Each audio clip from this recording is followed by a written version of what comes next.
All right, a pleasant good evening to you coming from Tony'sPicks.com. This is Ramon Scott, and welcome to Night Moves here for Monday, January 12th. Got one more game. Here we go on Wild Card Weekend here on Monday with the Steelers going to be taking on the Houston Texans tonight in Pittsburgh. Wrap up the weekend. Of course, we already had four great games and one not so good, if you know what I mean. All the other games were really close, except for tonight's late game with my Chargers out here. But hey, I had the Patriots here on the site anyway.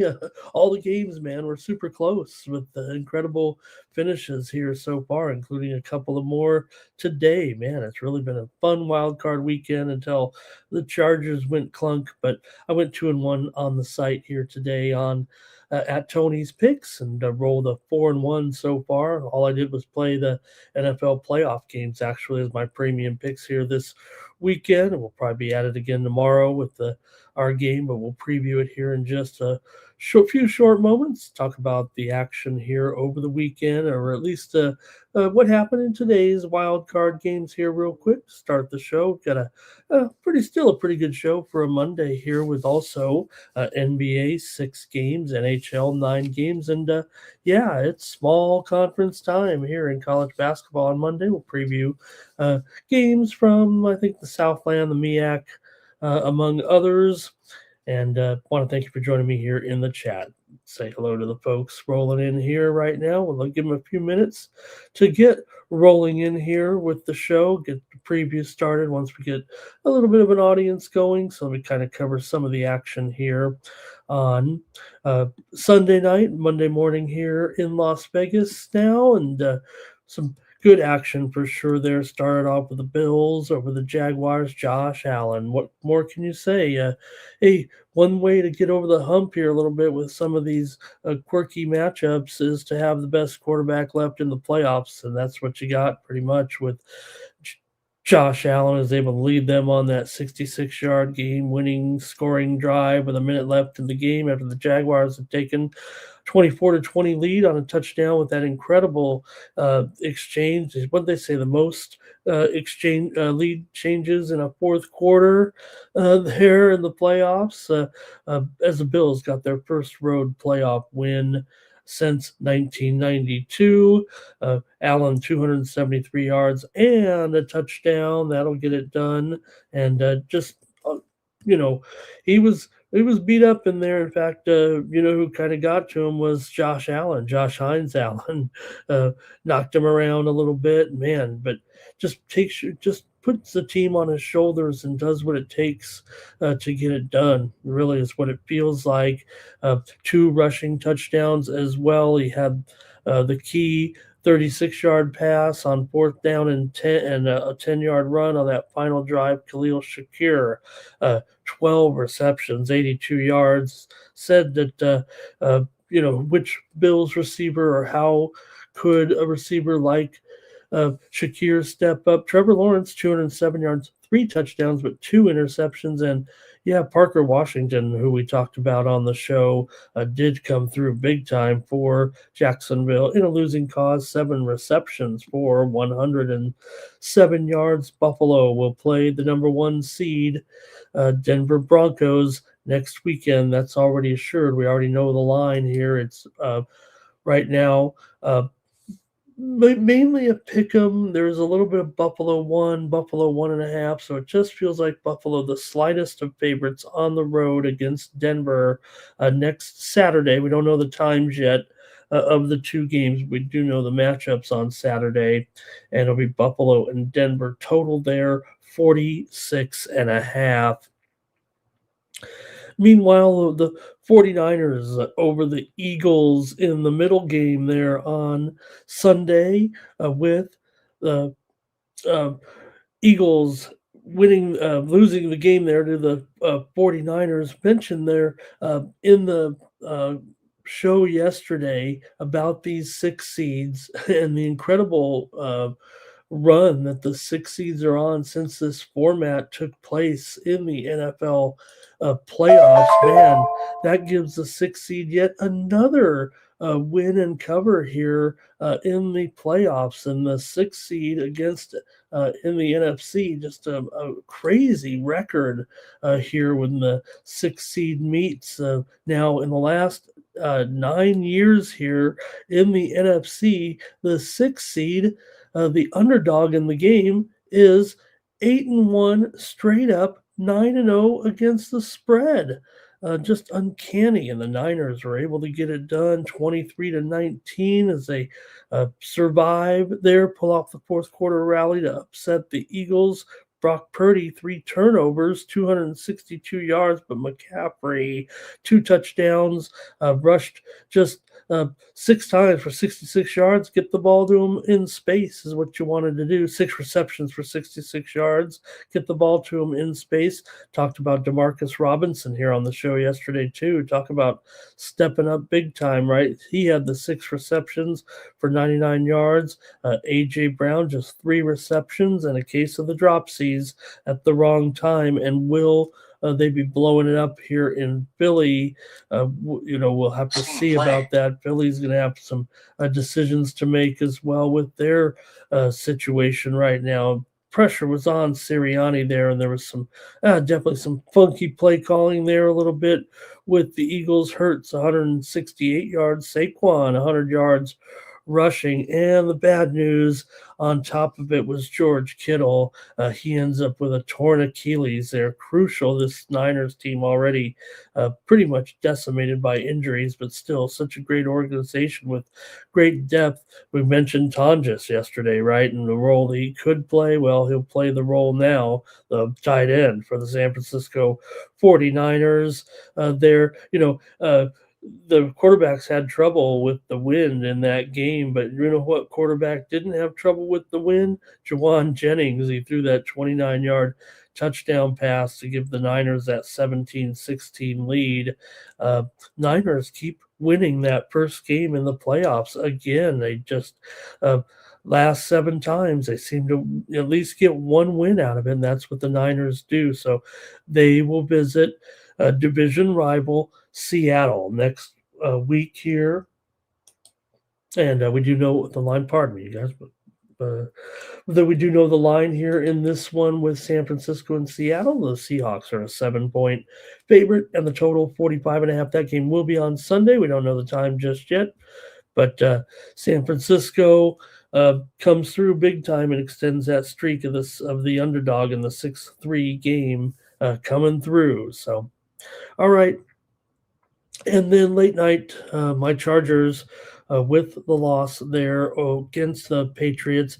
Patriots continue to look like a Super Bowl champion. Now, this wasn't a great game by any stretch for the Patriots. They definitely had struggled against a good Charger defense. And lucky the Chargers had some defense because they couldn't do anything offensively. One of the worst performances in playoff history for any team, quite frankly, as they had just 200 yards, Patriots 300 yards, 268 yards passing and 66 yards rushing, pretty much carried the team there in that one. Herbert, 159 yards passing, 57 yards rushing. He got battered, fumbled 3 times. Patriots defense, 6 sacks, 12 pressures, 6 hits, and probably should put Herbert in the hospital after that game as the Chargers just got overwhelmed there by the Pats. Chargers had just 15 plays and 57 yards over 3 series span in the second half, couldn't move the ball at all.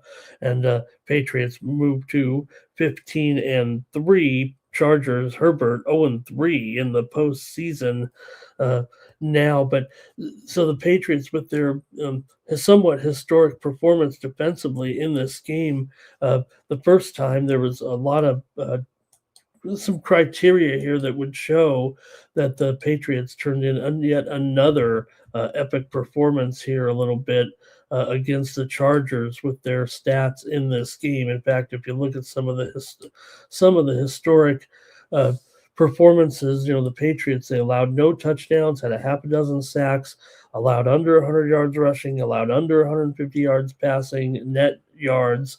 The only other team to do that in the Super Bowl era during the playoffs was one of the greatest Super Bowl teams of all time, and that would be the Chicago Bears uh, in 1985. So it's really kind of the second or third time that the Patriots have done something this season that resembles championship teams from the past. I said I do like this Patriots team out of all the AFC teams right now. He's still got to get past Josh Allen, but another big performance here by the Patriots defense in the game as they get their first playoff win since 2018 behind May's performance here. And in the last 6 years, the number two seeds in this round continue to dominate 11-1 straight up, 9-3 against the spread. We know New England uh, will be playing on Sunday. We just don't know who they'll be playing, whether it will be the Texans or the Steelers winner. The other game we did not mention, the Rams on the road at the Bears on Saturday. The Rams will be 4-point favorites against Chicago, and the total 51.5. So we pretty much know everything except which team will be going in to take on New England on the road. And we don't know the game times just yet for Saturday and Sunday, but we know which games will be played. Say hello to the folks in the chat as we get rolling and get started here with Night Moves. And let's see who's joining us here. We do have a couple dozen of you now, so I think we can get the show on the road. Power Critter is here today. Jerry Jones with a tough day with Bills win in San Francisco. Mr. Weskers is ready to go here as well. He said he's rooting for the Chargers. Like I said, hey, let me go over to Tony'sPicks.com real quick to at least put myself on record here before I talk too much trash on my Chargers a little bit. I want to say I kind of want to say I saw it coming here. Let's go over to Tony'sPicks.com and check out the handicapper leaderboards to see who's hot here. Hey, so far this year, how about it? Nice job, Al Ninos on top of the handicapper leaderboards right now. Great job, Al. Got Stephen Duncan firing away so far with his hockey selections. Ron Hahn doing a nice job as well. And you see some of the leaders. Hey, I'm up there now for the year so far at 27 and 23. We'll have to do better than 54% to get it done, but we'll take it right now. And had a okay day here with a 2-1 record. You see Vegas Al there on top. Great job. Justin McKelvey up there 5-2 as well. Al gets his one win a day. That's, hey, if you could go 1-0 every day, wouldn't need to be touting picks, probably, I would guess. But got myself up there 2-1. Rod had 3 winners as well. So check us out over at Tony'sPicks.com and show here what I was doing today with the 2 wins. I did have my one loser here with 4-1 in the NFL playoffs so far this weekend. And what I did was I took the Jacksonville Jaguars over the Buffalo Bills. But again, hats off to Josh Allen. Here we had the winner here with the Chargers and the Patriots. Said my recap here said I think the Chargers just have too many injuries to beat a Patriots team that has shown very strong form this season and has graduated into the top level teams in the league. The Chargers might have a slight edge in playoff experience, but the setting will be too much to overcome.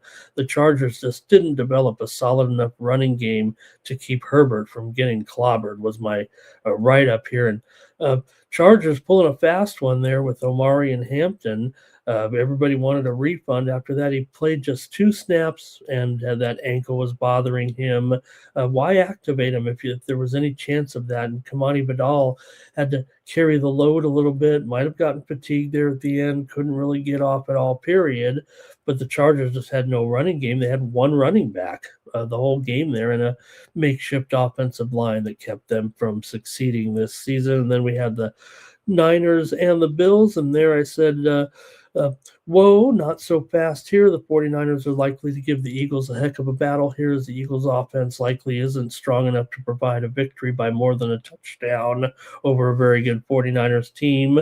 Philadelphia just 4-7 ATS in the last 11 is playoff uh, favorite. Should have said favorites. I think I had a typo in there. And I said San Francisco's long performed well in Philadelphia. Hurts in this offense just don't make enough big plays, even against this injured San Francisco defense. So uh, I think we had the handicap right there a little bit. Hey, head on over to Tony'sPicks.com and use the promo code TonyT at checkout to save 15% off those premium pick packages. I'll keep firing away here this week in the NFL, NBA, NHL, college basketball. Check me out over at Tony'sPicks.com. Use the promo code TonyT at checkout to save 15% off those premium pick packages.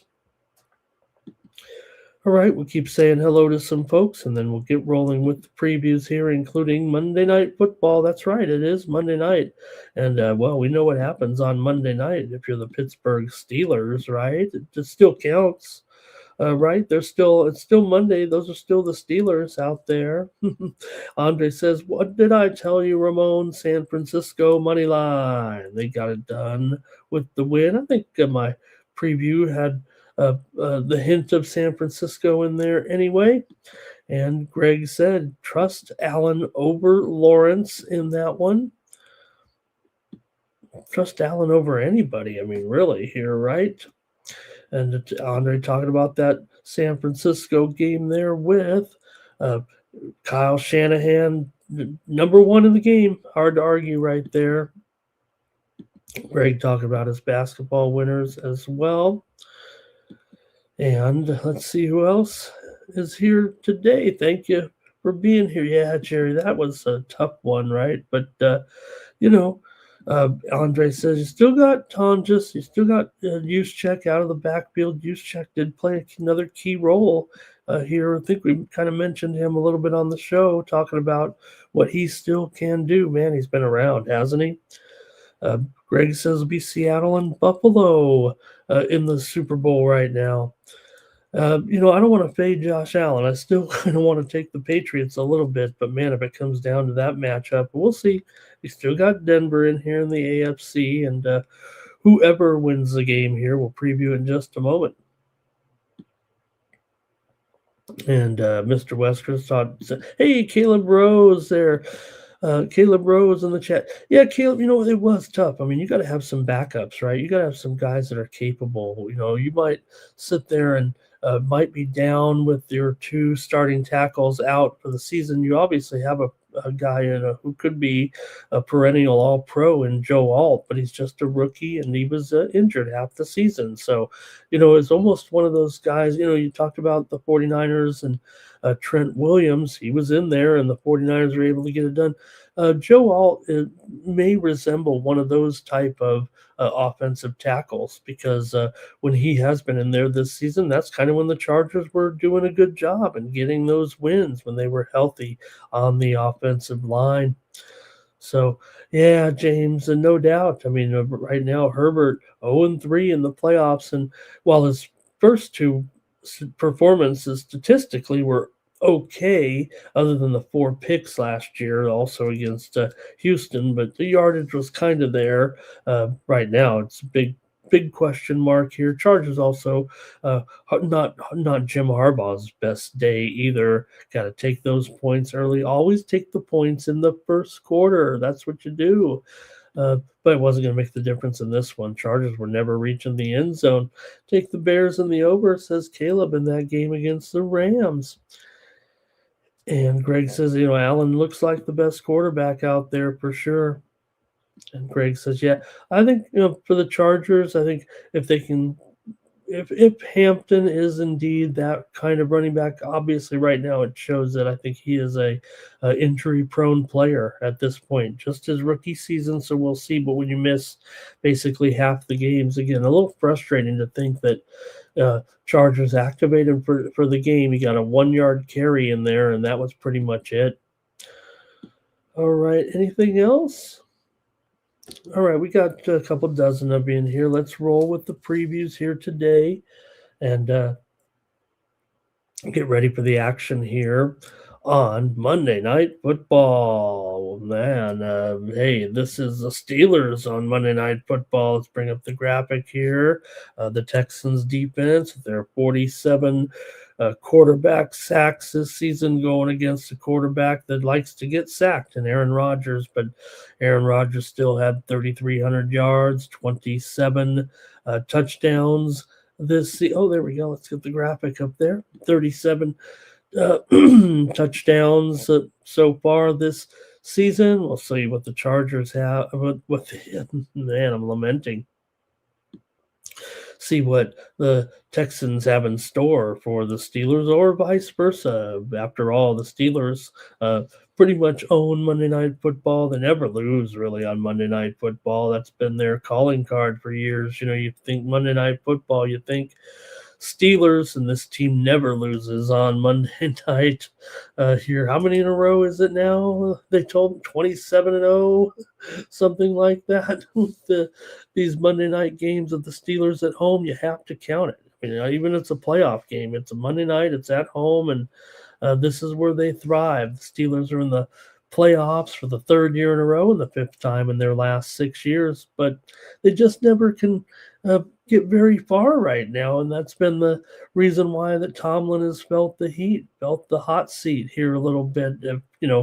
Could one win keep Tomlin in as coach? I mean, there's a lot of talk that this has got to be it for Tomlin. Even he's kind of hinting and joking about it a little bit, but maybe a little bit tongue-in-cheek, kind of saying like, yeah, you know what, you can get rid of me, but be careful what you wish for. Here, the Steelers have lost their last 5 playoff games with Tomlin. Their last playoff win was in 2017, but he's 8-11 in his career in the playoffs. And Aaron Rodgers, he's 11-10 in his career in the playoffs. The Steelers are 10-6-1 against the spread in their last 17 games as a home underdog. Doesn't happen that often, I'll tell you that, but Pittsburgh has won 4 of their last 5 games at home right now coming in. They're back to feeling that home field advantage that we kind of expect with the Steelers here. So they're also have won 4 of their last 5 home games straight up. So it's been just a good run here for the Steelers right now. They've gone under in 6 of their last 9 games.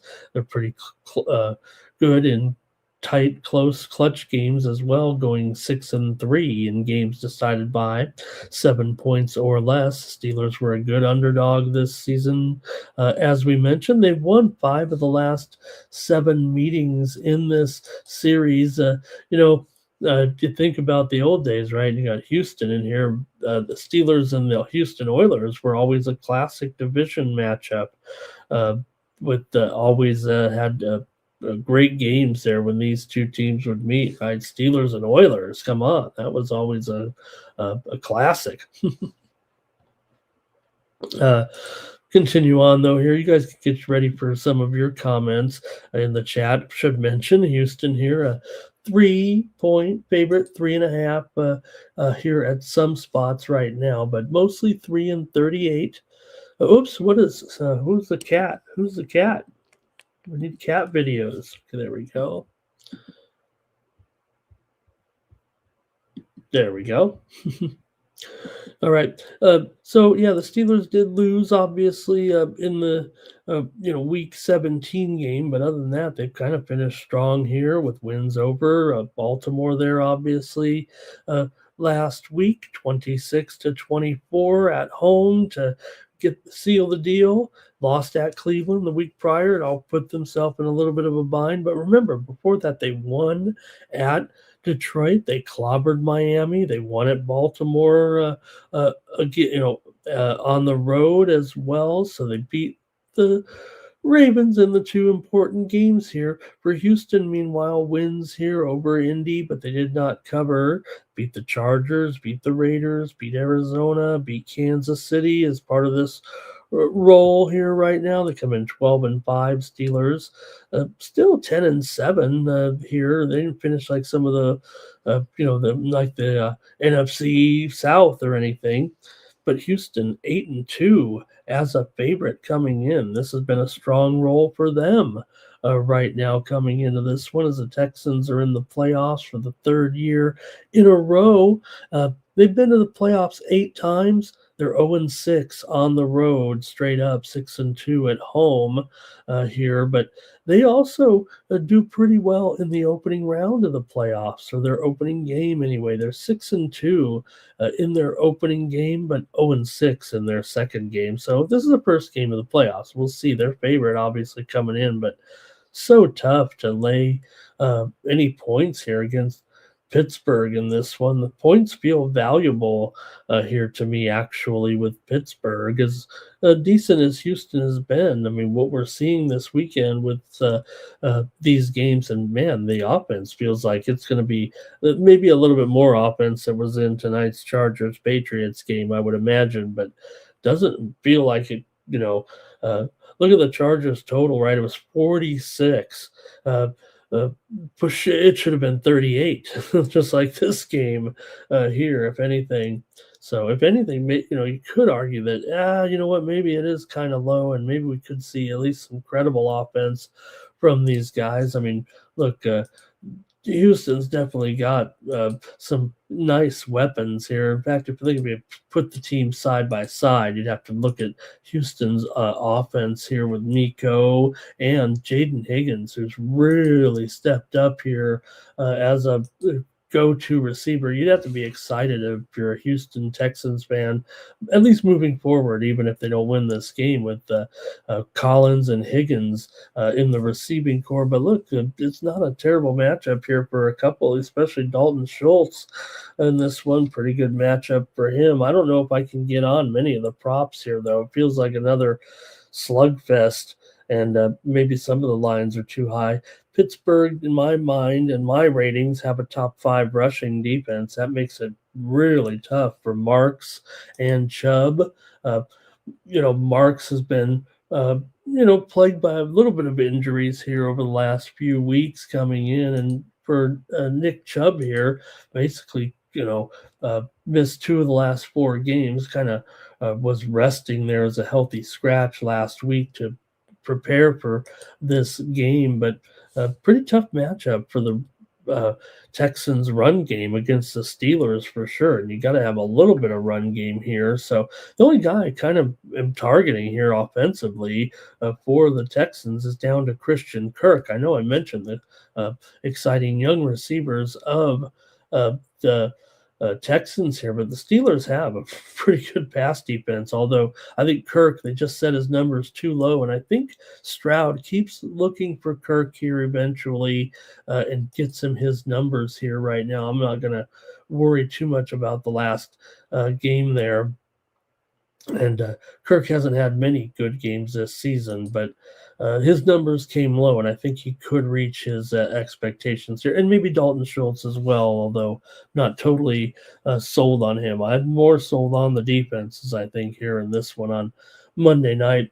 For the Steelers here, I do think that their backfield, I'm not touting them here to crush their numbers, man. It's hard to ignore the fact that Gainwell has been one of the most valuable players in the league, quite frankly, unheralded. Gainwell, Jalen Warren kind of gets the top billing in a way as a top back, but Gainwell with his receptions as well. I mean, that game against Baltimore, 8 receptions, 10 carries. I mean, or no, 5 carries and 8 receptions in that game. They really utilized this guy well, with Rodgers just totally having a looking for him time and time again is what it feels like. And now the Steelers offense, it's going to be rough for these receivers against the Texans. That's for sure. From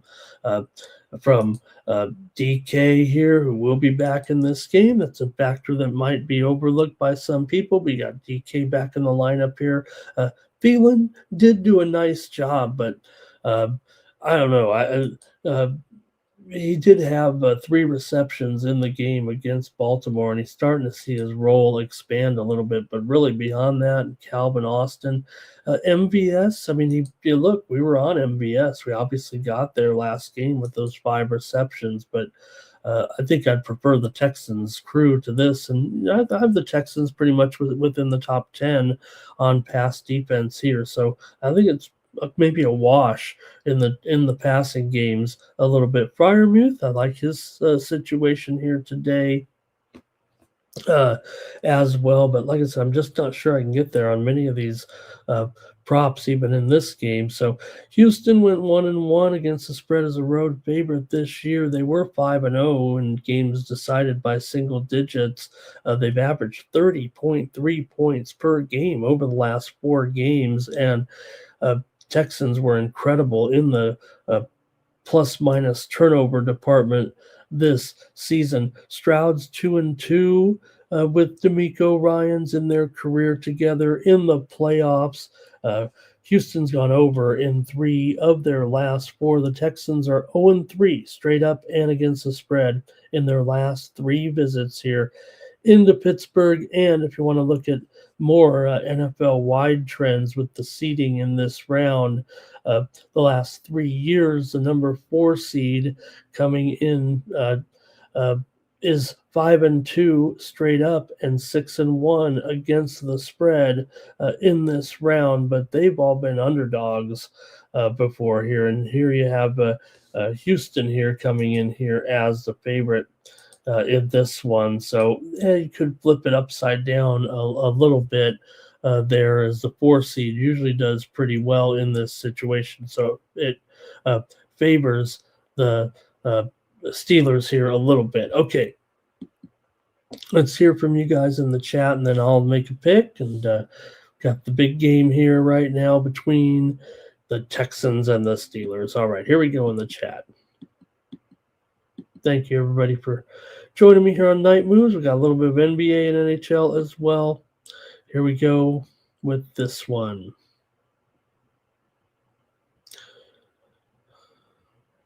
All right. Oh, there we go. Oh, there's Kelly in the chat. 23 straight. Thanks, Kelly. What is it? 21, 23. You guys knew it before I did here. Can you believe that? That's just incredible. And, it has to be considered, I think, in this game, doesn't it? Houston wins easy, says Mr. Weskers. Doesn't put much, doesn't give the Steelers much respect here. Greg says he's got Houston winning, as the defense will be too much for Rodgers here. And I think Andre says Texans win but don't cover, I think is what he's saying there. And Greg says it'll be a walk-off field goal. Rodgers with a couple of picks here. Final. And Andre, he's got Metcalf for a TD. He's got a Pittsburgh kicker over 7.5 points. I would tend to trust the kicker for the Steelers, just to put it in perspective. And you actually heard the Tirico and Collinsworth talk about it tonight, and they've quizzed me about it before on some of the shows, and I've talked about the kicking game here in Pittsburgh. I mean, and we've seen it in effect. I mean, you got chunky turf, chunky turf, and sometimes some wind, although it's expected to be relatively calm here on Monday, 8 miles an hour, and freezing temperature, 32 degrees. But it's always a bit of a adventure with kicking in this stadium, that's for sure, home or away. But obviously, when you got a guy like Boswell, and not that last week's misses notwithstanding, because that was just, you just never see that. I mean, just never see that when it comes to what happened with Boswell, I say Boswell, he missed his kicks, but Tyler Loop as well, missing those attempts here as well. But also Boswell has had an adventure as well here. So Stroud's kind of transformed this Texans offense still. He's a little bit dynamic. You wish he was just a little bit better. I don't know why he's kind of tailed off a little bit.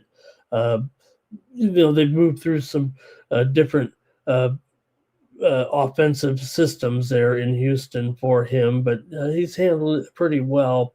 Uh, Rogers brings 21 career playoff starts here. Obviously, he's 82, 50, and 1 against the spread in his career at home.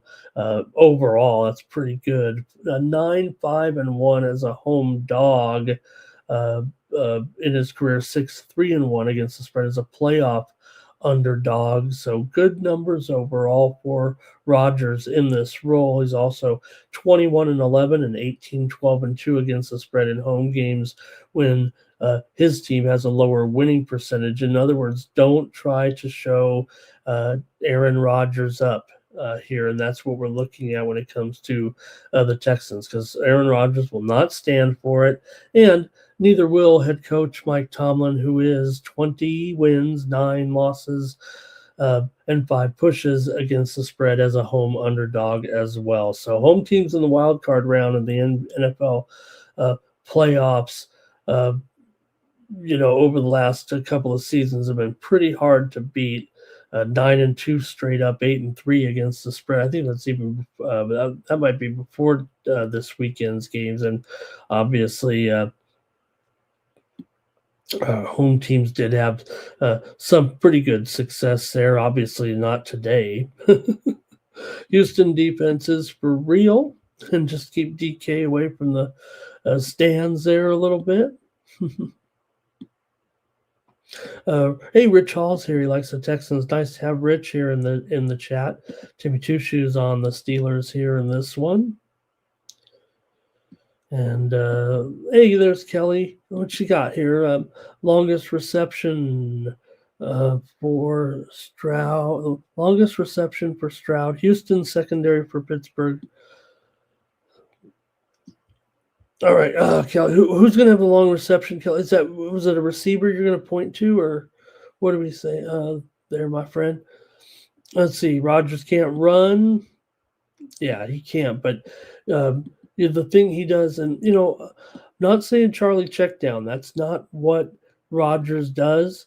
But you're not going to see him throw down the field very much. Yeah, you got DK. You want to try to stretch the field out. The Steelers going to need long, lengthy drives with short plays. I mean, that's really the way they can get this game done. Timmy Two Shoes there. He's got Collins for a 70-yard game. He's got DK for 50. Wow, that would be something I would think here. Hey, want to say hello and welcome also here to Jay Kobzakai. Nice to have Jay in here with Steelers and under. I like Jay's avatar as well. Thanks, Jay. Really appreciate having you here as a member of the chat All-Stars tonight. I think the J stands for Jay. They're on the blue hat. Thank you, Jay. Good to have you. Oh, look at this. MVS for a TD there. And the Rich talking about the game there against the Ravens. Remember, wasn't a playoff game, but it played like one, right? So, all right. How about a Hayward anytime TD, says Andre here. Oh, okay. It's like a toss-up against Rodgers. I got you, Kelly. So like Stroud probably minus $1.10, or maybe what is he? I imagine he might be a slight favorite. So it's longest reception over Rodgers. In other words, right? He'll have the longest completion. Is that what that means? Thank you, Kelly. Gainwell and Warren over their receivers. So it sounds like you guys kind of like the over in this game with all your offensive props in here today. I just have a hard time thinking that any of these players can get over their numbers a little bit. He does, Andre. This is a great point, Andre.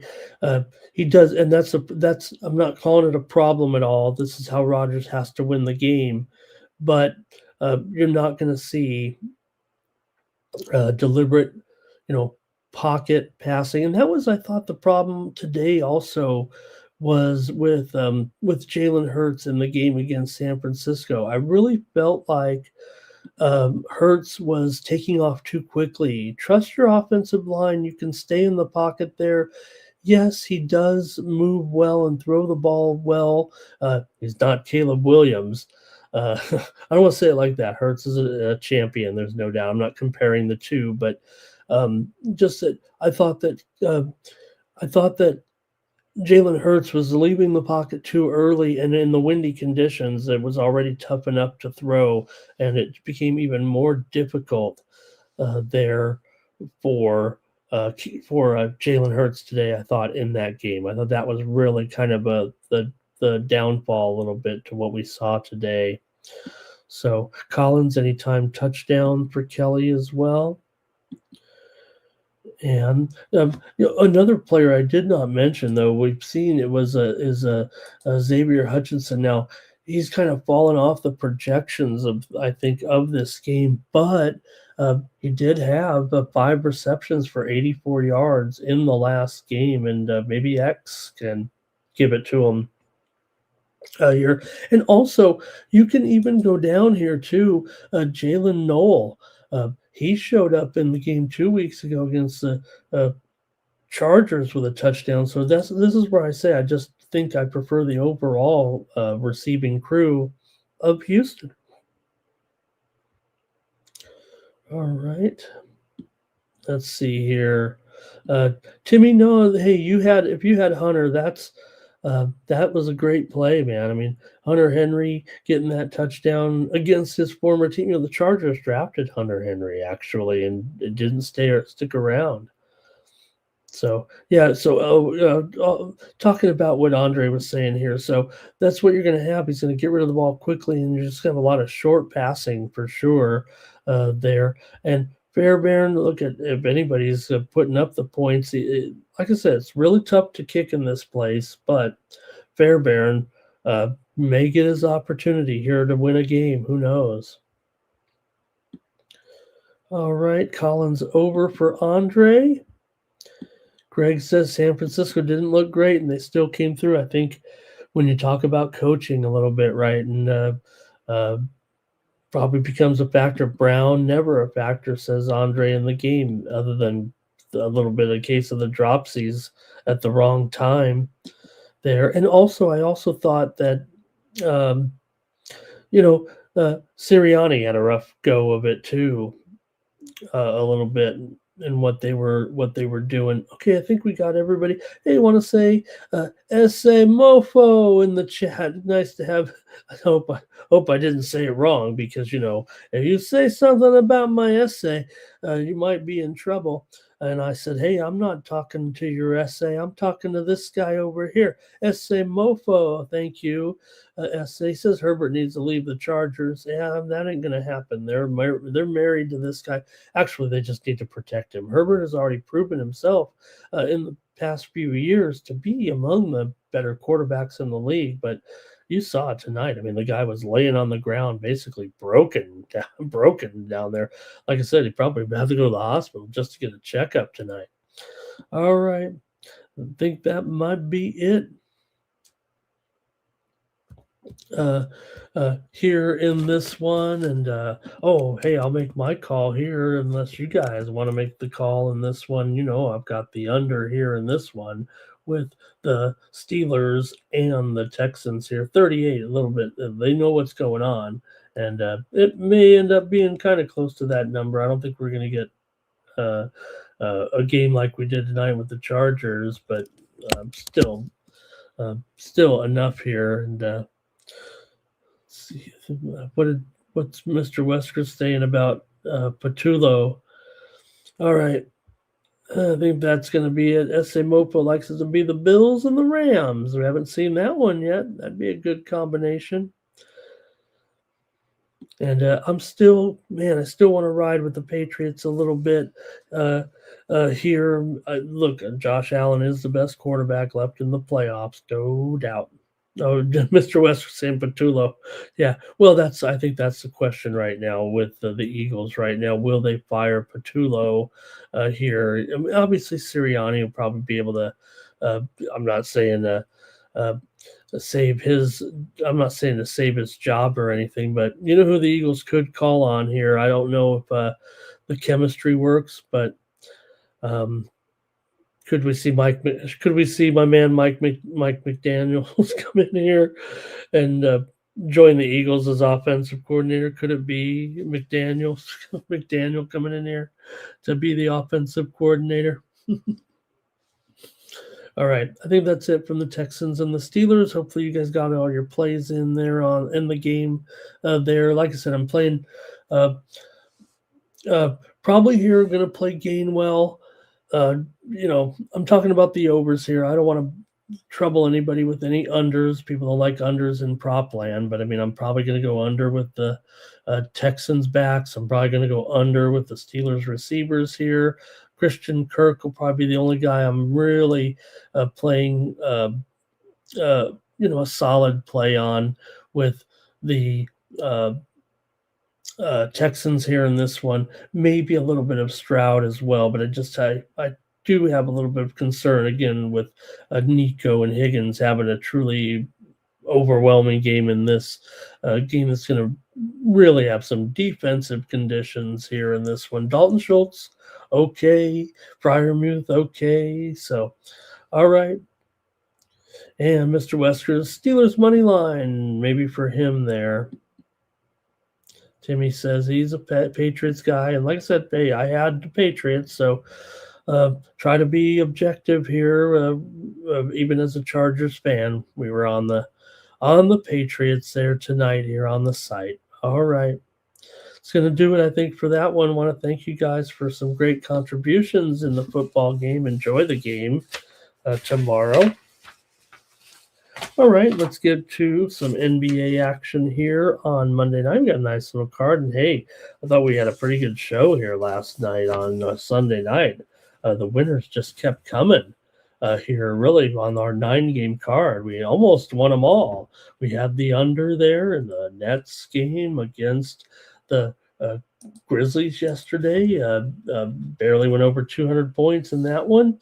We had the winner here on the show yesterday with the Spurs and the Timberwolves game to go under. We also had the Heat and the Thunder game over yesterday. Also, we had on the show the Phoenix Suns to rout the Wizards as a winner here on the show. We had Milwaukee and Denver under.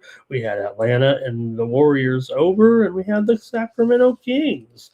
So the wins just kept coming in the late games here on the Night Move show yesterday. Let's get to the action here on Monday night in the NBA. Started off here with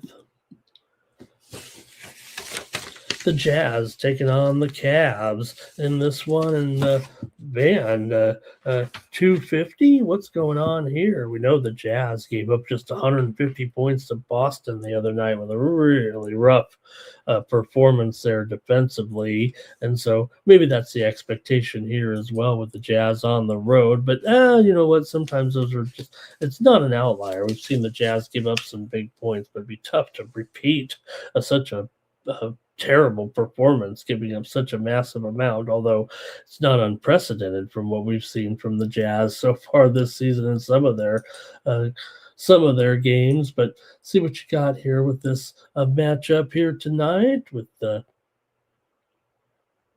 the Jazz on the road. They're 13-25 coming in. They've been slumping here, of course. Cleveland coming in off of a win. They've been alternating really wins and losses here of late. They just knocked off Minnesota, of course, in that last game in a 12-point win. Utah, meanwhile, lost against Charlotte last time out here. Cleveland's a 9-point favorite with that. I'm sorry, that's not right, is it? Make sure I get the right line. Can't be having the wrong line up here when it's 13, guys. I'm sure you guys are yelling at me in the chat right now to change it. There we go. Yeah, I'll say so. 13 here in this one. Opened maybe 12.5. Did see some openers also around this 13 mark here. Let's call it what it is right now with the double digits. Here in this one with the Jazz on the road, getting the Baker's dozen Utah has gone just 1-6 straight up in their last 7 meetings, with Cleveland going 2-6 against the spread in their last 8 games against the Cavaliers. Cavaliers are just 1-4 against the spread in their last 5 games. Cavaliers have been one of the worst favorites in the league so far, 10-23 against the spread, despite the fact that they are 22-18 overall. They're nearly opposite spread wise, 13-27. We continue to harp on it, actually. Meanwhile, Utah, for as mediocre as they've been or as bad as they've been, they're actually above 500 in the underdog role, 18-16 against the spread. 5 of the last 6 meetings between these two teams have gone over, but I think for the most part here of late, Utah's gone over in 13 of their last 19, but Cleveland's gone under in 9 of their last 14 games. And maybe it is going to go over 250, but I'm probably just going to take the under just because it's 250. I don't have any doubt that it might be very, very close to that. But man, 250 in a game like this. Cleveland is just 1-4 against the spread in their last 5. They've won 5 of their last 6 at home and 5 of their last 7 games overall. Let me go to the chat here with our first NBA game of the night and see what you have here in this one between the Jazz and the Cavs to get it going. Jazz play better and cover. They're getting a few players back. Look, I think without Markkanen, it makes a huge difference. He obviously was taking rest last game and, they ended up getting crushed. Got to have Markkanen in there. He's pretty much the guy that makes it tick. Bailey is questionable here for the Jazz. For the Cavaliers, Dean Wade still out here right now. Jazz on the points here for Andre. He'll take those points. And Mr. Wesker's going to take the Cavs. They really did smack down Minnesota. Minnesota was coming back there a little bit towards the end, and the Cavs pulled away again on them in that game to handle it. We saw the Wolves there last night with that fun win over the Spurs after they shut them down there.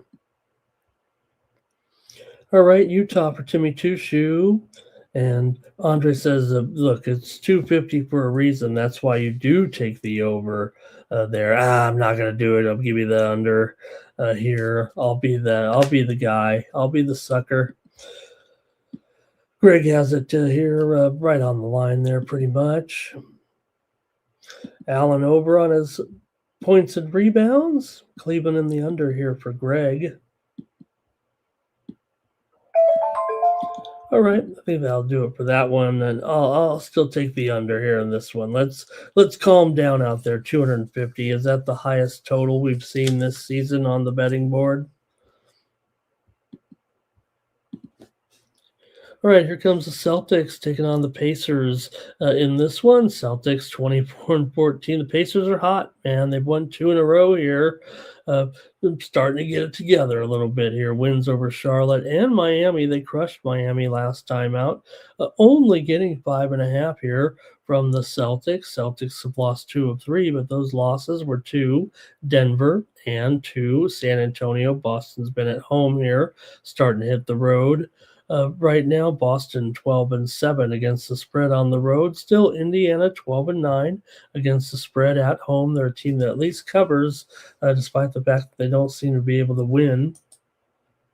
And they're actually getting 6 here in a lot of spots. Total 224.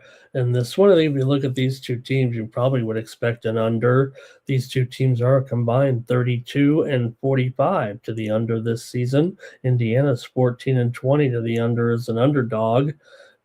Boston's 8-11 to the under on the road here. In fact, they've gone under in 4 of their last 6, and Indiana's gone under in 5 of their last 6. However, 9 of the last 11 meetings between these two teams have gone over. In fact, the two teams have met already a couple of times this season, and it did go 1 over and 1 under. They played back on the day after Christmas, and Boston won 140 to 122 as a 5.5 point favorite in that one. They didn't cover the first meeting at home. Boston won by 8 as an 11.5 point favorite.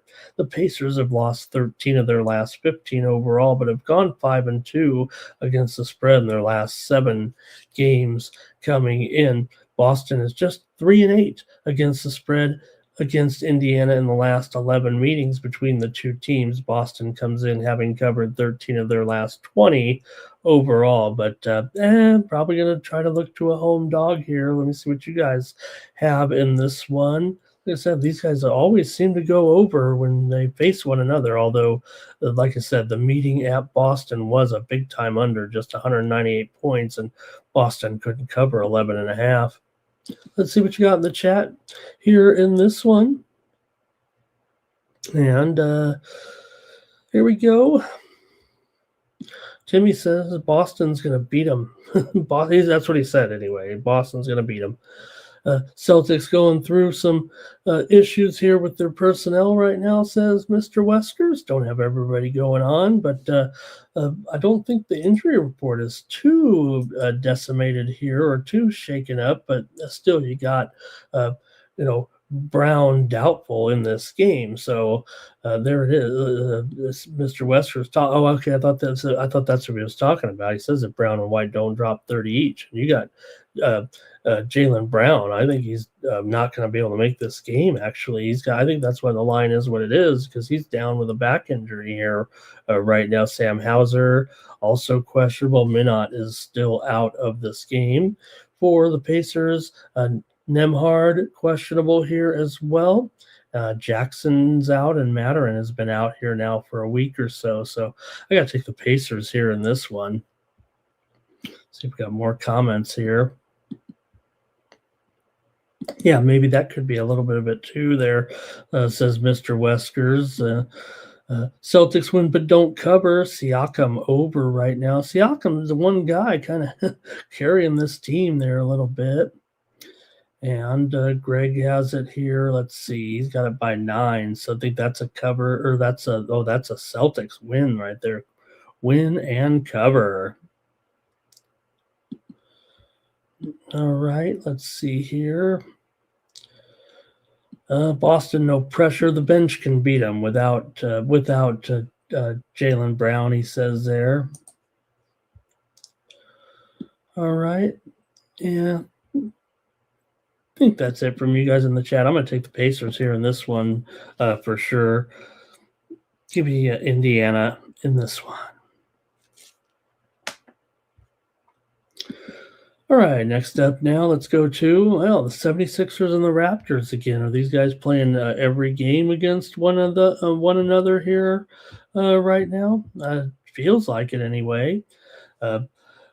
The teams just met here, obviously, last night in the 116 to 115 win here for Toronto last night. So they're going to play on back-to-back nights here. It came down late in the game with that Toronto massive comeback, actually.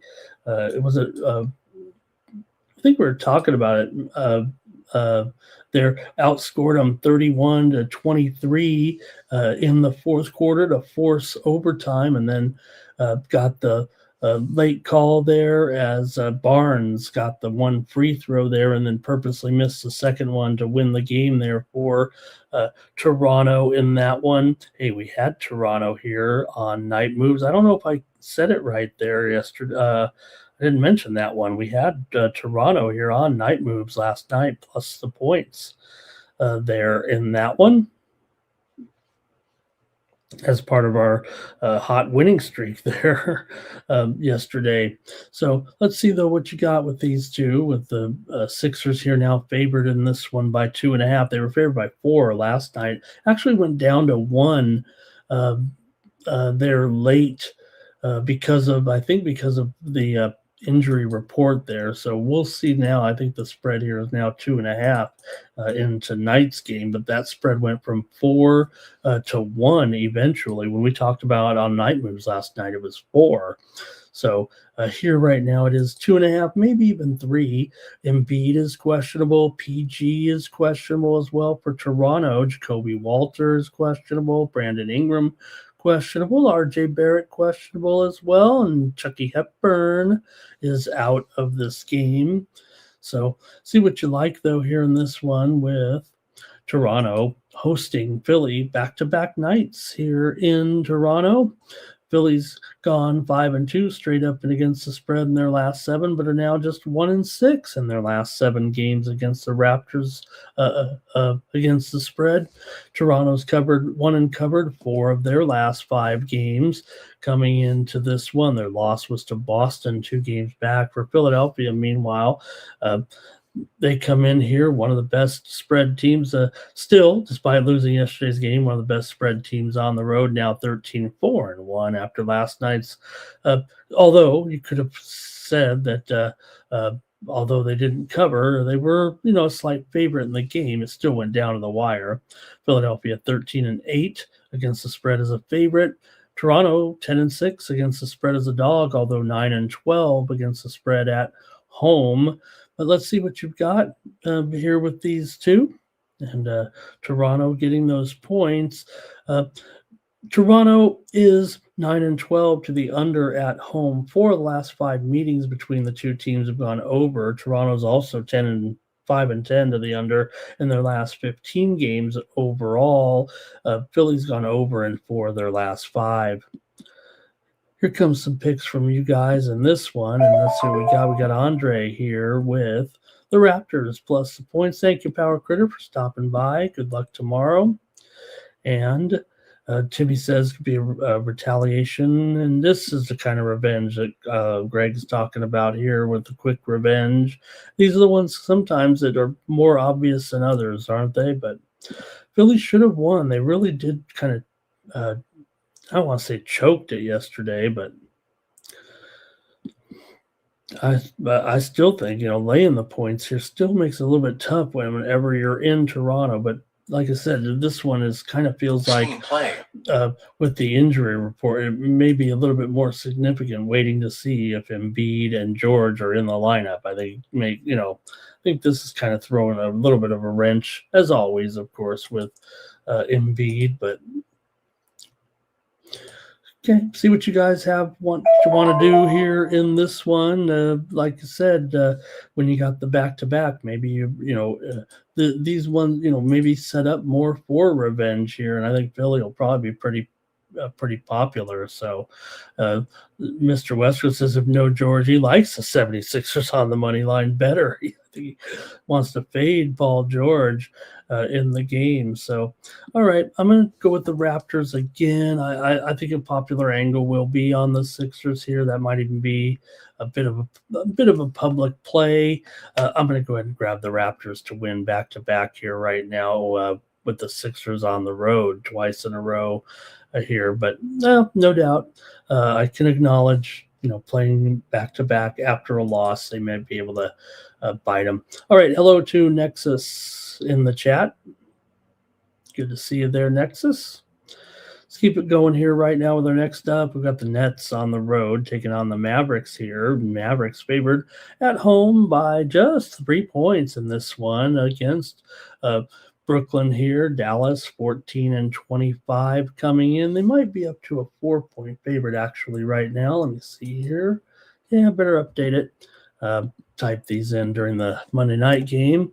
Mavericks 4-221.5 now. So Mavericks may be taking a little bit of action here, but the Mavs have lost 2 in a row coming in right now to Chicago and to Utah. Those were on the road. They went 1-2 on a 3-game road trip here. Those aren't teams you want to lose to necessarily, but we know Dallas is still a growing team a little bit. That still going to be favored at home over this Nets club. The Nets have come in with a 3-game losing streak right now to Orlando, the Clippers, and Memphis. However, they have covered 3 of their last 4 games overall. Dallas is one of the worst favorites in the league, just 2-10 against the spread as a favorite. So pretty tough to trust them, no matter how bad Brooklyn has been. Brooklyn is actually 9-7 against the spread on the road, and a 500 proposition as an underdog pretty much this season. So that's pretty bad, 2-10. I mean, maybe the spread's low enough here, but you still got to lay it with Dallas.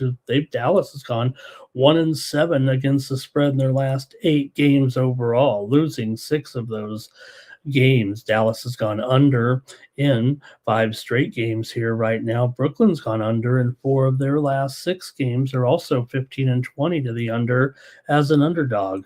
4 of the last 5 meetings between these non-conference foes have gone over, but it feels like Dallas here not only 2-10 as a favorite, but they're 2-10 to the under as a favorite. So what happens when Dallas is favored? It's a lower scoring game. It goes under and they don't get it done. I mean, that's just what continues to happen here time and time again in those 12 games so far this season. Brooklyn's 8-3 against the spread here in their last 11 games on the road right now.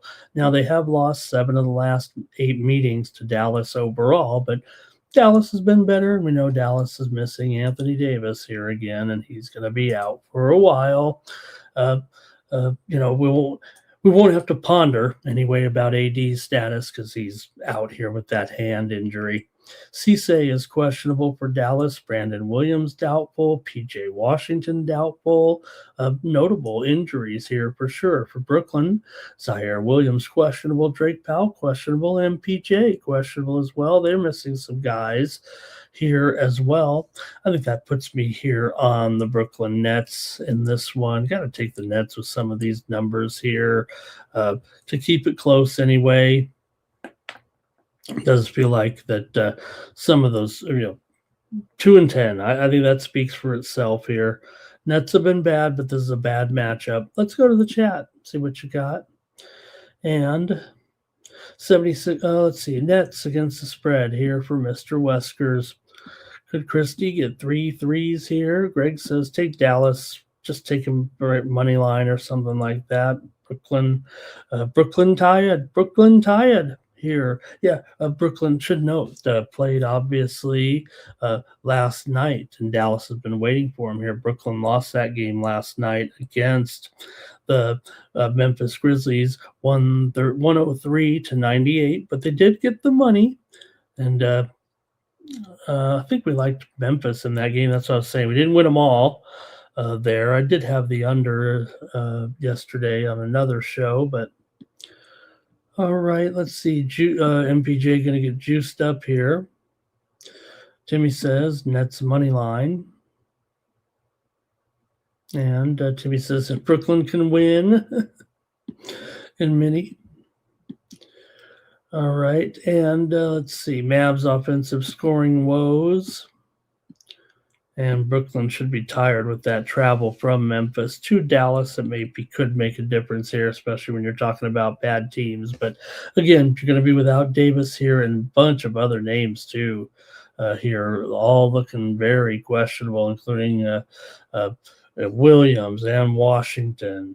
All right. Not a great game, so let's get to one that might be a little bit better here. I don't know if it is, but I do have the series where the Lakers dominates the Sacramento Kings, no matter how you look at, whether or not the Lakers are able to cover numbers. Well, they usually cover against these guys, even when it's big. But Lakers have lost 2 straight now here. All of a sudden, the Kings are off of a win, so watch out. Kings beat Houston last night, 111-98. Yeah, we had the under on the show here last night. I know I took the Kings, bet the Kings, but we did have the under here last night. It did go under in the 111-98 win for Sacramento at home. So look, Sacramento got it done. Now, we did mention on the show there last night that if Sacramento's had success against a team, Houston is one of them. As bad as they've been, Sacramento has usually been able to beat Houston for whatever reason. They've never been better than them recently. We know that. But for the Lakers coming in here, you got to, take a long look at what we might have injury-wise with the matchup here. Look, LeBron's probable. Rui Hachimura is almost the glue player here. And look, I don't know if he's going to make this lineup, but so far this season, when Hachimura has been out, uh, the Lakers have not had a good record without him in there. And, we're not talking about the number one guy on this team in Rui Hachimura, but he is a guy that the Lakers, the winning percentage is there with Hachimura in the lineup, and subpar with him out of the lineup. And obviously Austin Reeves still missing here as well. So maybe a little bit of a tricky spot for the Lakers, especially when you're favored by double, basically kind of win by double digits here. But at least you're playing a team that you've dominated here in the past right now. They've won and covered 6 straight meetings over the Kings here. And, we've been talking about the same Kings and maybe even the same Lakers over the last couple of seasons here with this matchup. Lakers still, though, just 1-4 ATS, their last 5 on the road coming in. Sacramento's gone 1-7 straight up, and 2-6 ATS in their last 8 games overall. Sacramento's gone under in 5 straight games at home. They've also gone under in 6 of their last 9. The Lakers have gone under in 4 of their last 5 coming in, and 7 of their last 10 as well. Kings are just 15-21 to the under as a dog. So I'm going under in this one for sure with the Lakers and the Kings on Monday night. And, I could probably get behind the Lakers. It's going to be tough to want to lay 10 points here, but the Kings coming off of a win, and they're playing on the back-to-back here right now. Lakers actually have had 2 days off leading into this game. So maybe the Lakers could win for fun or get it done anyway. But anybody really want to lay 10 points even against the Kings? I don't know. Let's see what you got in the chat here tonight. All right, and let's see. Timmy says about the new Kings. The new Kings. I think he's taking them, though. Lakers win, Kings cover, says Andre here. It's a lot of points here, even for this franchise. And Timmy says Lakers are kind of playing sus here right now. They lost to the Spurs. They lost to the Bucks. They were winning games before that. Remember, they beat Memphis and New Orleans. All right, and let's see. And Andre says Doug Christie's got the Kings playing a little bit better. And remember when Mr. Weskers, when I said, Mr. Weskers, are you even watching these Lakers right now? They're playing okay. I mean, final. Funny when you think about, I don't want to call them Laker haters. I'm not even saying that that's what, Mr. Weskers is here on this one, but, it's easy to root against these guys, that's for sure. Let's see. Nexus says the Kings are 1-5 against the spread with no rest this season. How about that? And they already won back on my birthday there. How about that? Beat them by 24 points, 125-121 as part of that Lakers dominance here. Although I think the Kings did win the first meeting between the two teams this season. Let's see here. Kings give the effort. Nexus may be on the fade train a little bit. LeBron can't even get the boards right now. And Greg, I think, says, taking the Kings. Hey, hello to Yo-Yo Street in there. It says Kings in LA are beeping. They slapped Luka. Nice to see you, Yo-Yo Street, joining us here, the Chat All-Stars today. And I like Yo-Yo Street's avatar there. Was that the Cheetos mascot there? Does anybody like Cheeto dust on their enchiladas and burritos? All right. That's my question of the night. Does anybody make their own Cheeto dust with the end of the Cheetos bag and then store it for later like I do? You get you crunch it up, and then you put it on your food. You got Cheeto dust. It's a very addicting topping. All right. Timmy says the Kings could just stay in bed possibly here. Andre says Lakers nothing special this season. Yeah, no, it doesn't feel like they're up there with the top teams of the West, that's for sure. And Andre and we're kind of opposite, though. I'm not necessarily well, I'm a Laker fan, but I'm a LeBron. I like LeBron.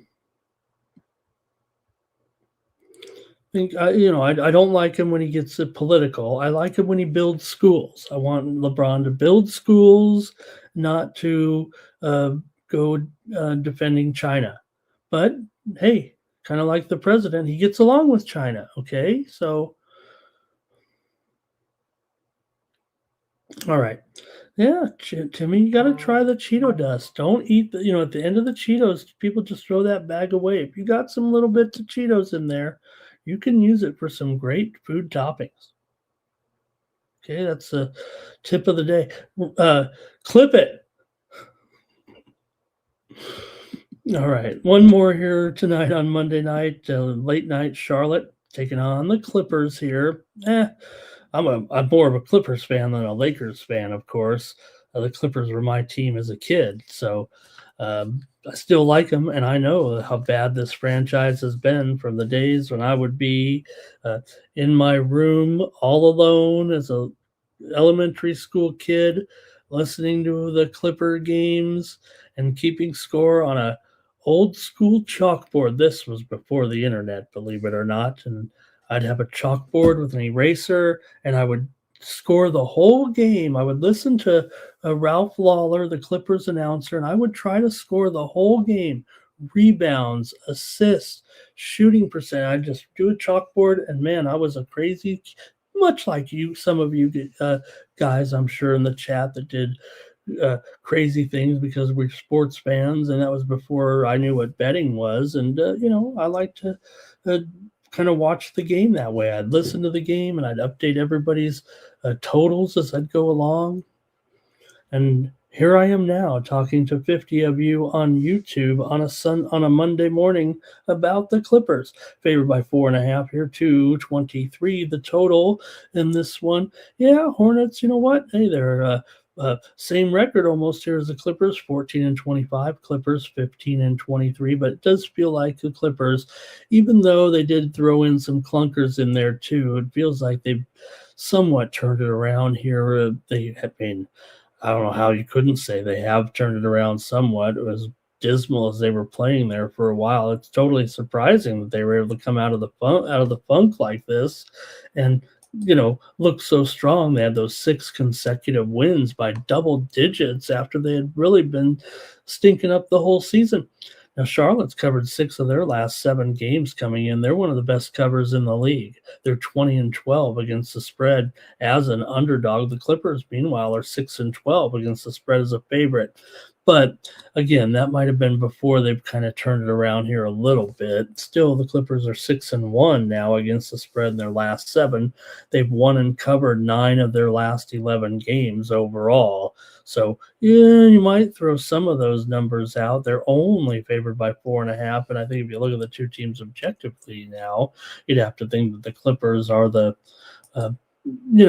should have the better team anyway, right? The better uh, club here this season. Now, Kawhi is questionable, so that's going to be an issue here for sure to see if he can make this lineup. It's an ankle injury. It's not his usual knee soreness or anything. So it's a big difference right now, and maybe that's why maybe the spread is only 4.5 for the Hornets here. Connaughton, he's questionable in this game. Not much else going here for the Clips. And see what you have here. They're favored by 4.5. Total 223.5. Clippers off back-to-back wins and covers over Brooklyn and Detroit. Also lost to the Knicks back almost a week ago, and also beat the Warriors at home as an underdog. For the Hornets here, they're off of a road win at Charlotte, of course.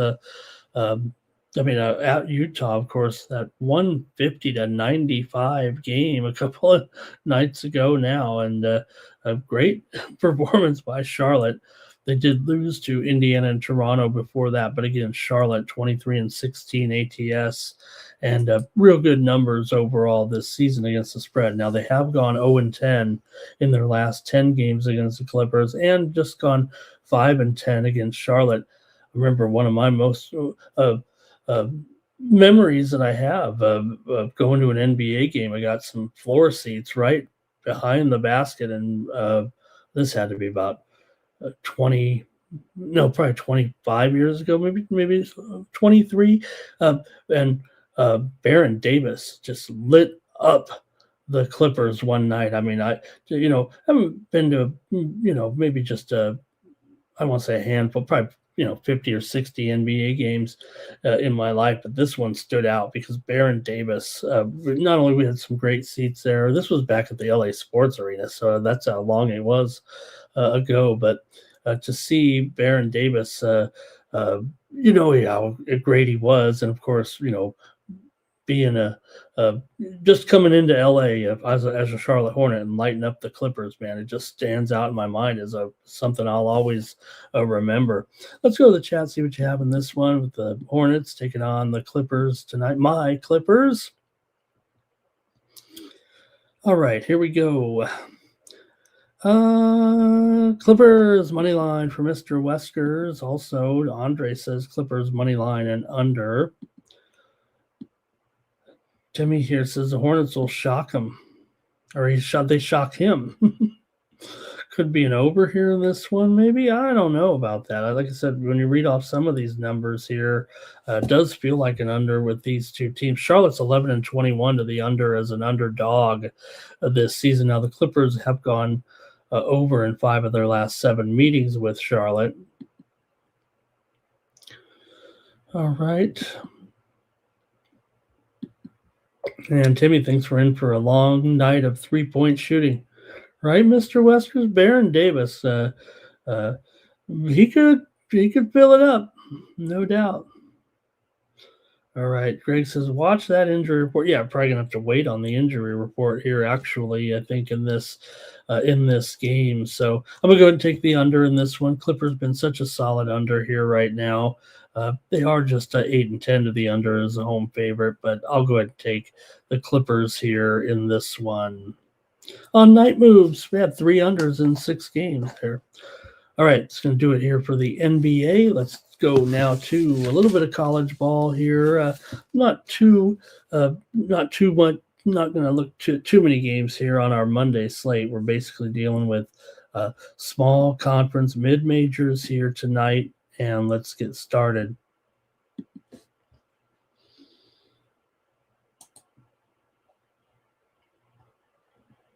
All right.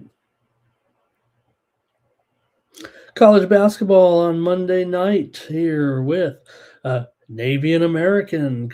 Is this the game of the night here between game of the night here as we're in the Patriot League in this one. Taking a look currently at the Patriot League standings. Who are you going to find up there? Navy 4-0 leading the Patriot League right now. American is 2-2 coming into this one. Of course, Navy, Austin Benini, a pretty good player so far. Now, American has their star too in Madden Collins, but I think American, when you got maybe like a 1-2 punch with Aiden Keough as well, they're the better team. I feels like here coming in to the game. I just feel like they've got the 2 better players, 2 star players, if you will, in this game. I think that makes them kind of the team you want to look to here, even as a 1-point favorite, and the total 138 here going up against American. And hopefully won't catch you too off guard with some of these, but hey, we don't have much to choose from here, I'll tell you tonight. Navy plays pretty good defense too. American actually might be hard pressed to get their team total, I think, in this one. Navy's gone under in 7 of their last 8 games. American's gone under in 4 of their last 5, and 10 of the last 14 in this series has gone under here as well. So I don't know, we could almost make it a double play here, I feel like, with this matchup. Like I said, I think Navy here, they're the team coming in here 12-5 overall, American 9-8, trailing in the standings. And Navy's on a winning streak right now here of 8 games. They've also won 11 of the last 15 meetings against American, although American did win the last matchup in the conference tournament 74-52 after Navy had won and covered the regular season meetings. American upset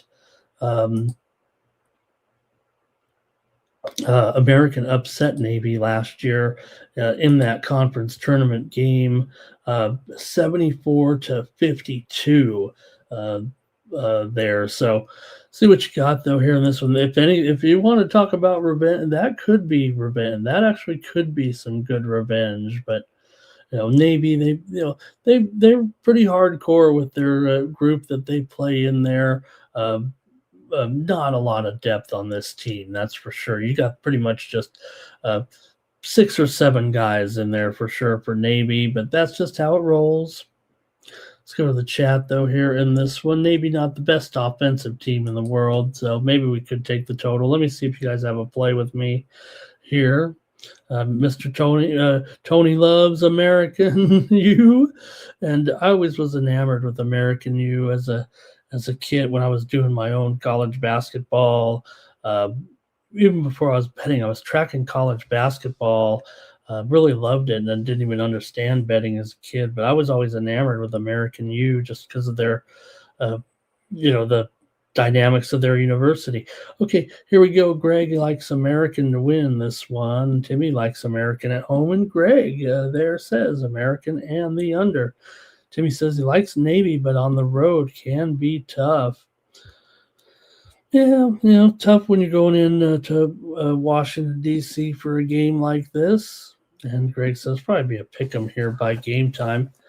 All right, I'm taking Navy here in this one. Maybe I like that under too, but I'll take Navy as my play. You guys are on American, and I still think Navy has the better talent on the court.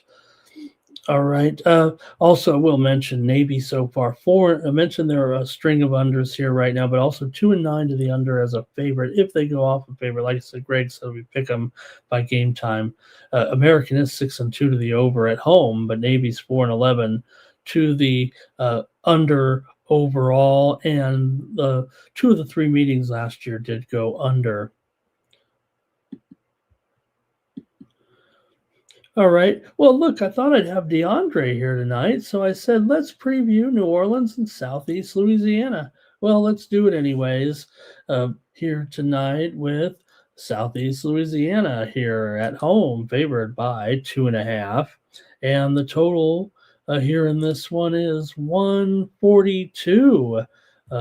In this one with New Orleans, with the Privateers on the road here. Both teams are 5-11.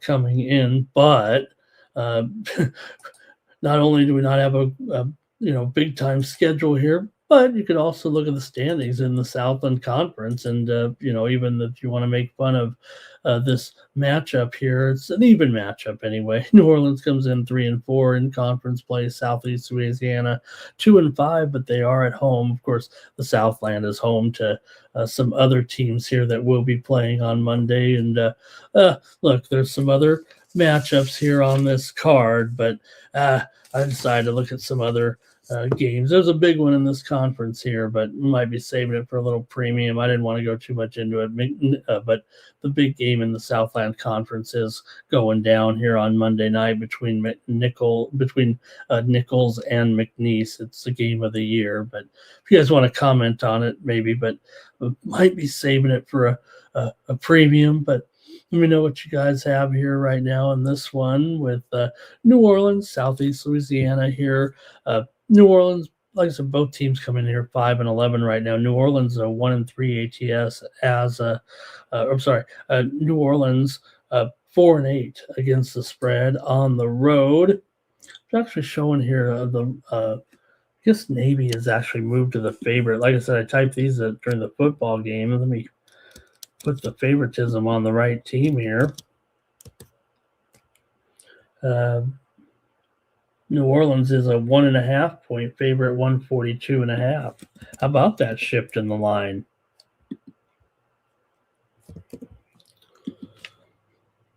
There we go. So maybe I crossed myself up a little bit because I thought DeAndre we could talk about this one. For Southeast Louisiana here, 1-3 against the spread at home, but 6-5 against the spread as an underdog. I guess I can talk about them in that role now.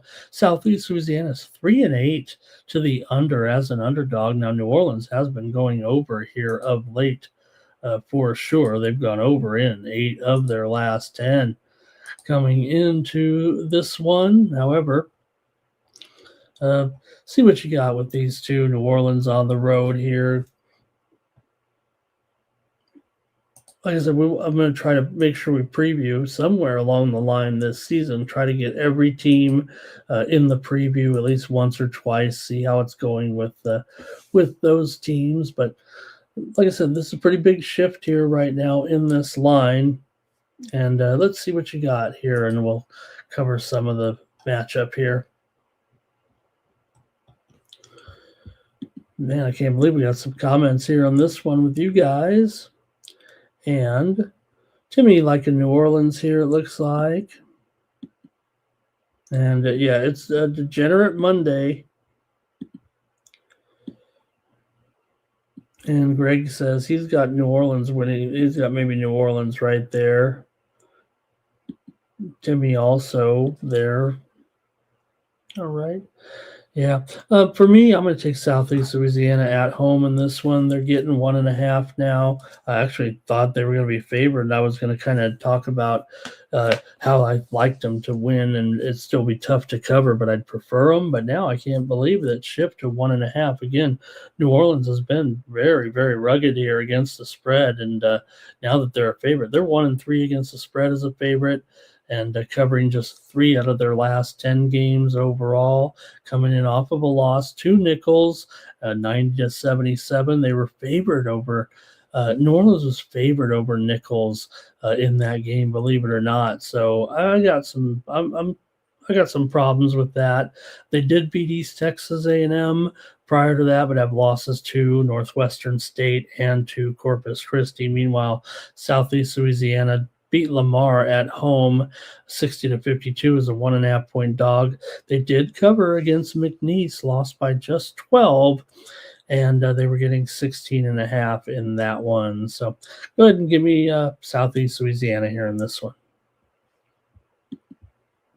Got a long hockey card coming up, so stay tuned. Next up, Arkansas Pine Bluff here taking on Prairie View A&M. Man, we're having some fun now. If you're watching Night Moves, congratulations here. We've got 60 of you listening to this preview with Pine Bluff here and taking on Prairie View A&M. How about it? We get action here in the SWAC tonight. Now, this one a little bit different here. You got Pine Bluff 3-0 sitting in first place. Prairie View is 2-1. Pine Bluff comes in 6-10. Prairie View 7-9. But we know these teams go out on the road and play a very difficult non-conference schedule leading in. So Pine Bluff actually now, with their 4 conference wins, has covered every one of them. Alabama A&M, Alcorn State, Texas Southern, 3 consecutive wins and covers here for Pine Bluff. Meanwhile, for Prairie View, they've been a terrific cover as well. The one game they didn't cover here in conference play was the last game against Mississippi Valley. They won 70-69, but they were laying 18.5 to last place Mississippi Valley. This game was just 1-16 so far this season. Alabama Prairie View probably has the best player on the court in Tarion Joseph here, but Pine Bluff really has a cohesive team. They are 8-6 against the spread so far. Prairie View, this is only their second home game of the season. They were 0-1 so far as a home favorite. That was that last game to Mississippi Valley. That one might need some investigating, quite frankly, here. And the fact that they're favored makes it a little bit uncomfortable right now, but we'll see. These two teams right now, they met last year. The game here at Prairie View was 75-64. Pine Bluff won it as a 5.5-point dog. The first meeting at Pine Bluff was won by Alabama A&M, 75-64. So, see if this one interests you at all. And I'm just going through some small conference action here on Monday. Okay, let's see what you got. Pine Bluff for Mr. Weskers. Jimmy Two Shoes going to go 1-800-GAMBLER on this one. Greg says Pine Bluff by 2. Arkansas a little wrong team's favorite, and maybe it was. Maybe it was a typo. Although I did see it as a 2-point favorite for South for oh no, this game. I was thinking the last game. Yeah, maybe it is. Maybe it is a little bit of an issue here. Right. Hey, the fix is in. Is here? There he is. Right. I called it. Says, hey, maybe the fix was in that last game there for Prairie View. So take Pine Bluff. Says the fix is in. All right. Jimmy says I got to draw the line at New Orleans. I'm not going to go down here. Like I said, the one thing when I picked this one, you got Pine Bluff. I think they're clearly number one here right now in this. Number one in the standings, and I think their offense is pretty decent. I think a lot of people will still be picking Bethune-Cookman here to win the conference. You still have Grambling. They'll also be there. Southern is just 1-2 right now. They're off to a slow start with Michael Jacobs so far. So, all right, I guess I got to make a call here on this. I guess I got to make a call here with this one between Pine Bluff and Prairie View A&M.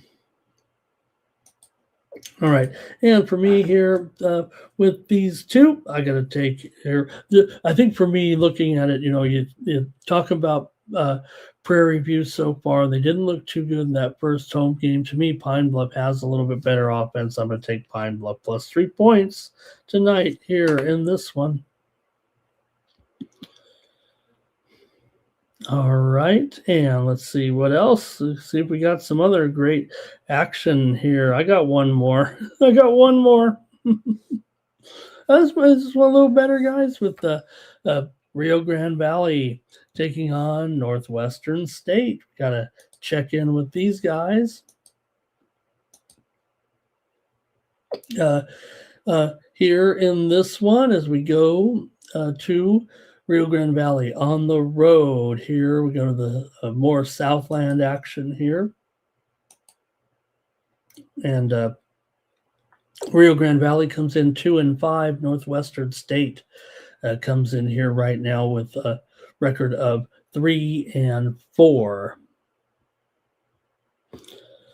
Not much to say, I guess, with these guys. But no, Rio Grande Valley comes in here with a 6-10 record. They've come in off of a loss here to East Texas A&M. They did beat Incarnate Word for a conference victory in there. Meanwhile, for Northwestern State, they've covered 3 in a row, winning 2 of them. They covered against Nichols. So they've been a little bit hotter here for sure, and they're getting points at home from Rio Grande Valley.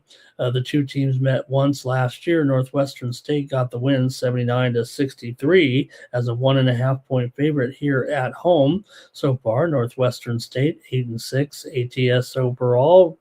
Rio Grande Valley 3-5 ATS as a favorite. I mean, I don't think Rio Grande Valley should necessarily be favored in this game over Northwestern State. So I'm going to take Northwestern State here plus 3 points in this one. And I think we've had enough fun tonight with these.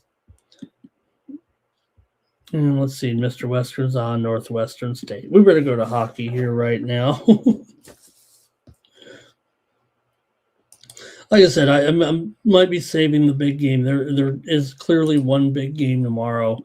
Like I said, with the big matchup between McNeese here overall.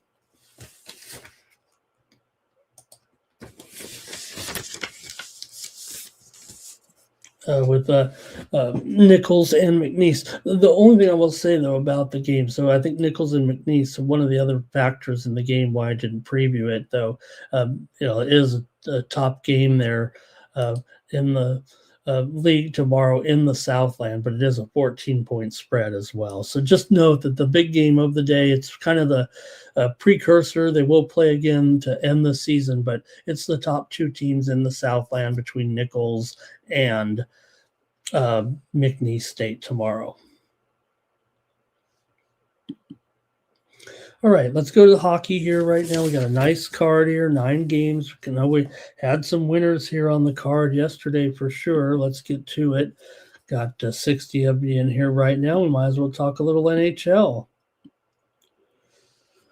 We had some winners here on the show yesterday for sure on Night Moves. As we had here on the show,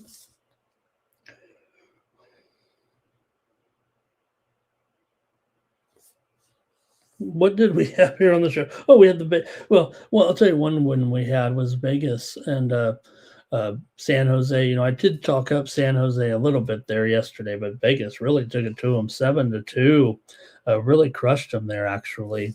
No match, even though we've been riding San Jose quite a bit. All right, let's go to the hockey here right now and get it started with the Lightning on the road, taking on the Flyers here. Lightning $1.50 with my man Jonas Johannes in the net, going up against Dan Vladar and the Flyers. Tampa Bay comes in here 27-13-3. Philadelphia 22-13-9. Tampa Bay continues to roll here right now on this long winning streak. Really good run right now for the Lightning coming into this one. They've won 9 straight right now. They've also won 15 of the last 20 meetings against the Flyers overall here. Tampa Bay 15-4 on the road. I mean, you'd think they're good. They're even better on the road. Flyers are just 11-17 as an underdog this season. Tampa's gone over in 6 of their last 7, including 5 straight games on the road. Philadelphia's gone over in 5 of their last 6, including 4 of their last 5 at home. These two teams have gone over in 6 of their last 9, and 6 of the last 7 meetings between the two teams here in Philadelphia have gone over. So it feels like goals for sure. Now, they just played back on 2 nights ago, and Tampa won it 7-2 here in Philly. So they're playing 2 and 3 nights here in Philly. The two teams also met earlier at Tampa, and Tampa won that one 3-0. So, $1.50 could do better on a show to give out something of like a favorite here. I don't know. Maybe you like the Flyers in this one, but Tampa continues to be extremely profitable. Like I said, on the road right now, they're up 5 1/3 units on the road so far this season. Meanwhile, Philadelphia at home 12-6-5, usually a favorite though, and here they're a dog, so might be a little bit tough to want to lay it there. I'll just take the over in this one with Tampa and Philadelphia. Like I said, you got a lot of trends here pointing to the over. Not only that, Tampa 20-14 to the over as a favorite. Philadelphia 18-10 to the over as an underdog. So let me take the over here in this one. And if you guys want to comment on hockey with me tonight, let me know. Okay, here we go.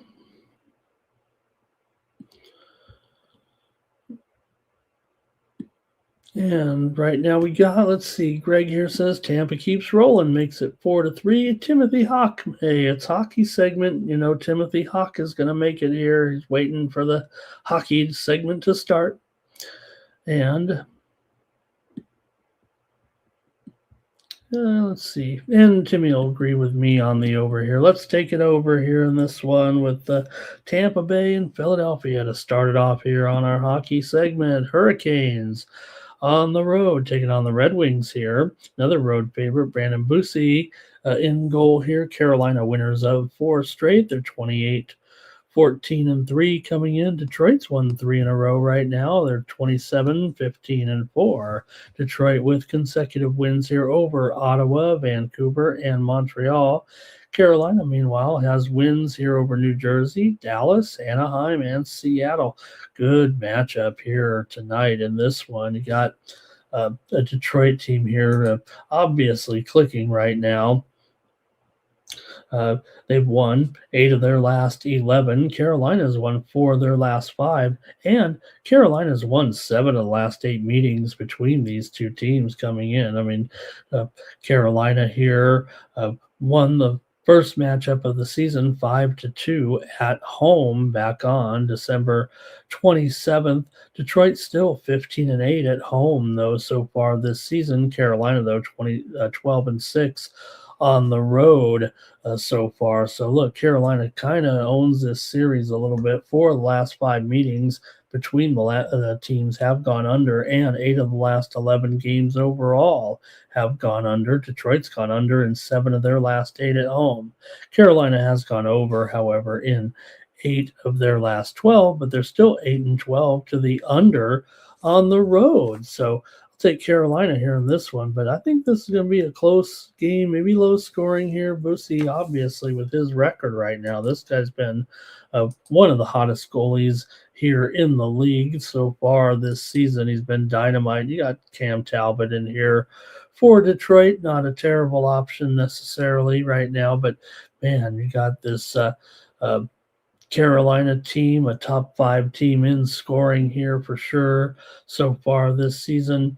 You know, Detroit, not so much offensive juggernaut necessarily, probably mired in the middle as far as goal scoring is concerned, but maybe Bussy ends up being the deciding factor here in this one. I do see some of the sites also listing Gibson in goal, but Bussy so far 16-2-1. I'll take Carolina.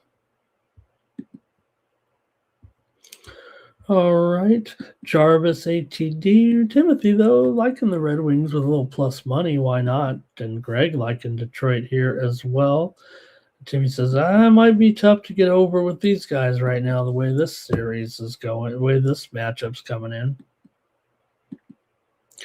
Florida Panthers on the road taking on the Buffalo Sabres. Is this a preview of the Eastern Conference Finals? Man, Buffalo continues to, just when you thought that one loss and it was all over, right? Buffalo will get back. They got to lose a couple. They've won 3 in a row again over Vancouver, Rangers, and Anaheim. They're taking on all comers, and Buffalo continues to smoke the opposition. Now, you are playing the Florida Panthers here, and, you know, look, it's been final good season for Florida, 23-18-3. I say good season because they've been have injuries coming in. They probably have higher expectations than this, but they're hanging in there right now. Did just get a win last time out against Ottawa, 3-2. The two teams have already played this season. Buffalo won at home, 3-0. That was before Buffalo was Buffalo, like they are right now. I mean, I'm almost willing to. Now, I don't want to say that, you know, I'm kind of kidding there about going to the Eastern Conference Finals, but you certainly have to put Buffalo up there among the better teams in the East right now, and just figure that they got a slow start and they put it together here. They made a key change. They had a change in general manager up there, I believe, and that kind of is when the kind of set things off a little bit here. Buffalo up 5.5 units at home so far this season. Florida just down a quarter unit on the road. They're 9-9 on the road, but Buffalo at home here 14-5-2. I'm just going to keep rolling with Buffalo. I'm not stopping at this point in any game that is at least relatively a pick 'em here. They've already paid us off so many times. You just got to keep rolling with them until they start to give it back a little bit here. I'll take Buffalo, of course, in this one. Give me the Sabres against the Panthers. Let's see what the chat has to say. Jimmy likes Florida, though. Greg is on Buffalo, and Reinhardt for an ATG here for Timmy. says Sabres are making noise. Yeah, look, like I said, not only right now when you talk about the numbers here for the Sabres, it's 13-1 in their last 14 games overall. They've won 6 straight games at home. Now they are just 2-6 in their last 8 games against Florida at home, and Florida's won 13 of the last 16 meetings between the two teams. I get it. But right now, Sabres are just different. Also, Sabres have gone under in 9 of their last 11 meetings against Florida here. And you got Pekka Luukkonen here, and Bob probably could be an under. The first was an under. And the last 3 meetings between the two teams have gone under as well. All right, I'll take Buffalo. Kraken on the road taking on the Rangers here. Kraken coming in 20, 15, and 8. The Rangers just 20, 20, and 6, and they've lost 3 in a row right now. Kraken have lost 2 straight. Rangers with losses to Utah, Buffalo, and Boston didn't look too good. They just lost to Boston 10-2 on the road a couple of nights ago. Seattle, meanwhile, they're off a pair of losses, but they played well in those games.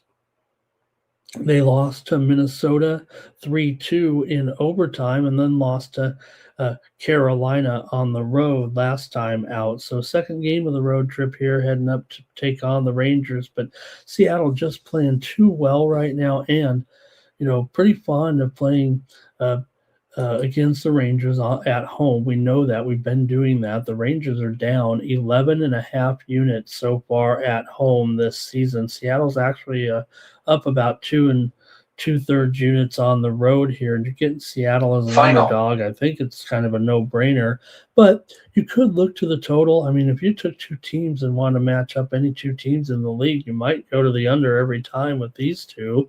The Rangers are 5-15 to the under at home, 7-15 to the under as a favorite. Now, Seattle's trends aren't as significant to the under. In fact, they are 11-10 to the over on the road. But first meeting between these two teams was back in November. Rangers won it 3-2 at Seattle, and I just have a feeling we're going to get a low-scoring game here, and maybe with a Seattle win. Let's do exact score line. Maybe there, Greg Gibson, can we get a 3-2 Seattle win here in this one? I'm going to take Seattle here in this game, but probably going to look long and hard at the under as well in this matchup. Let's see what you guys think here if you have a pick in this one with the Kraken on the road. And not only that, you got Quick here in goal right now, and Quickie has been struggling for sure.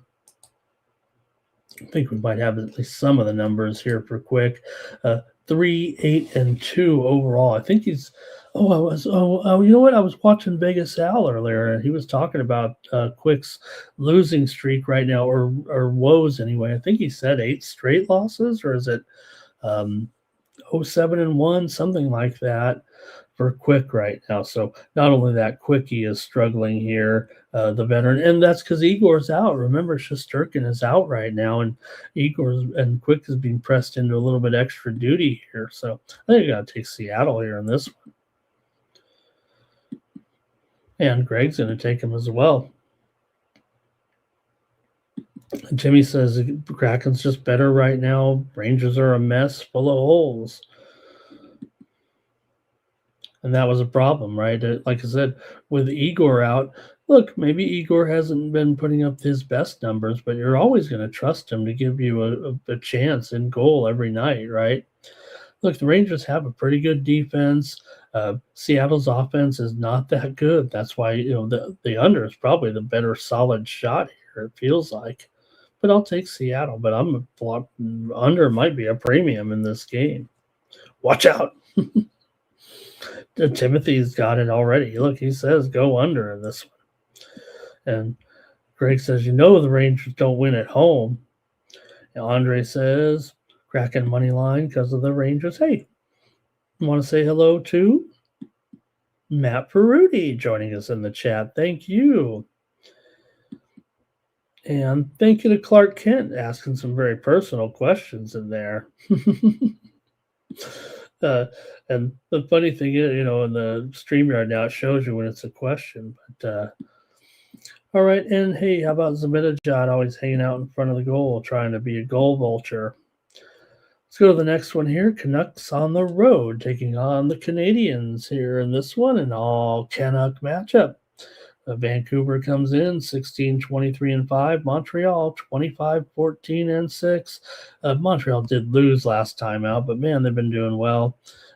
Coming in here off of a loss to Detroit 4-0. They were no match at home for the Red Wings, snapping their 3-game winning streak. Did the Canadians in that loss. Vancouver, meanwhile, just doesn't seem to get any better right now.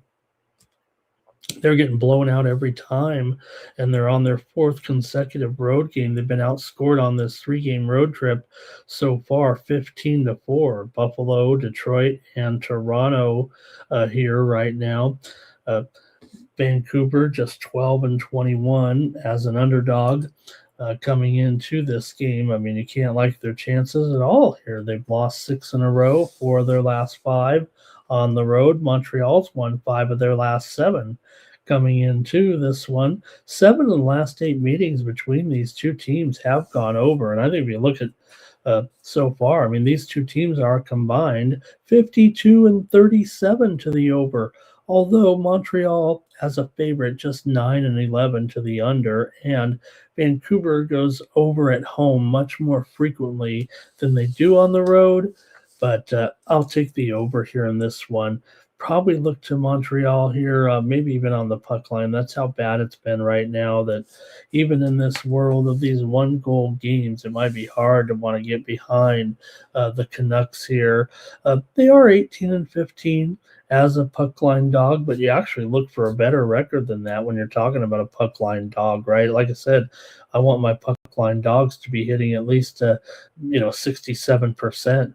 Meanwhile, Montreal 6-14 is a puck line favorite. That's more normal. Like you'd want to know that they're not always getting it here, but I don't know. It's a little bit of good plus money with Montreal here at home. I don't really have a problem necessarily with Montreal at this point. The problem is with Vancouver for sure. So Montreal's plus $1.35. I'll look to go here with the over in this one with what we've seen so far. Also, 4 last 5 meetings between the two teams here in Montreal have gone over. Montreal's gone over in 6 of their last 7 at home. Lots of comments here on this one. And let's see what you got. Thank you, Matt. Good to have you there in the chat. As a sports fan, I don't know. Maybe it's not the same for everybody. I hear people butchering names all the time, and I do too. But I feel like sports fans are good at pronouncing names more. So maybe it's just me. All right, Greg says 4-3 Canadians here. Timmy says, I think the Canucks can get this one finally over Montreal. They're due. They're due.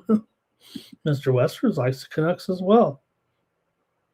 Good thing I went with the over because you guys like Vancouver. Let's see here. And you got Timothy on the Canadians here in this one. Timmy says Montreal does have crazy fans here. I've mentioned my favorite sports. I went to the old Montreal Forum before I was in my early 20s. I might have been 21. I was on a trade show.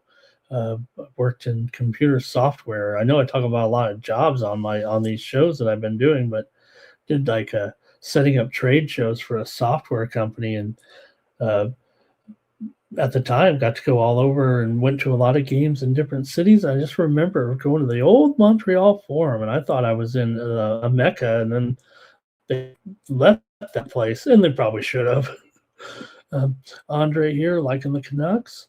And Dobbs here, what are they going to do with Dobbs here and the Canadians and the goaltending situation here? This is what I've been wondering here for a little while. But Uh, let's see. Do I have Davis in there? Davis in there? Yeah. You know what? And I saw some sites are showing Montembeau. They can't keep three goalies all season. Have they made a move? I'm just a little bit behind, I think, on studying my Montreal Canadiens in this goaltending situation. But they've obviously had some issues here in goal right now.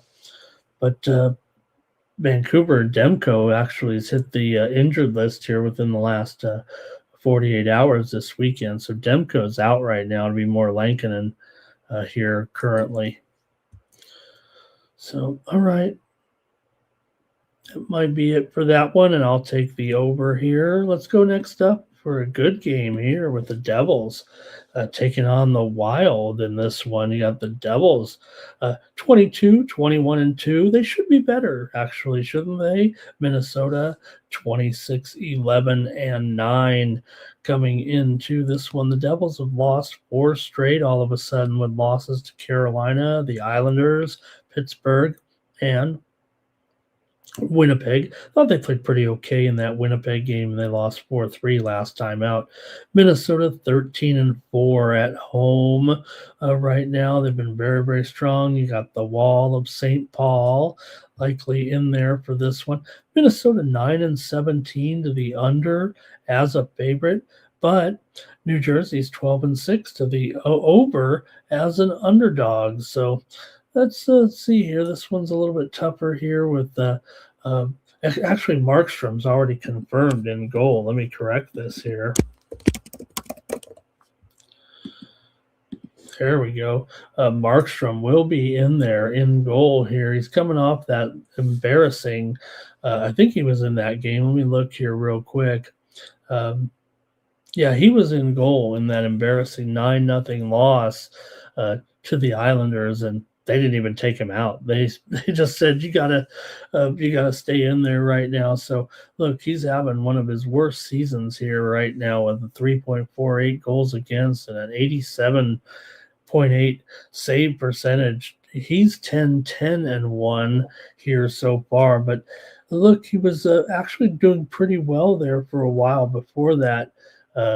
Before that game, he was actually 2-2, but 1.85 goals against and a 94% save percentage in the 4 games before he got lit up there for 9 goals. So still pretty tough here. Wild on fire here. And you got Wallstedt 12-2-4 coming into this one. So Minnesota on the puck line this season, 9-17 is a favorite.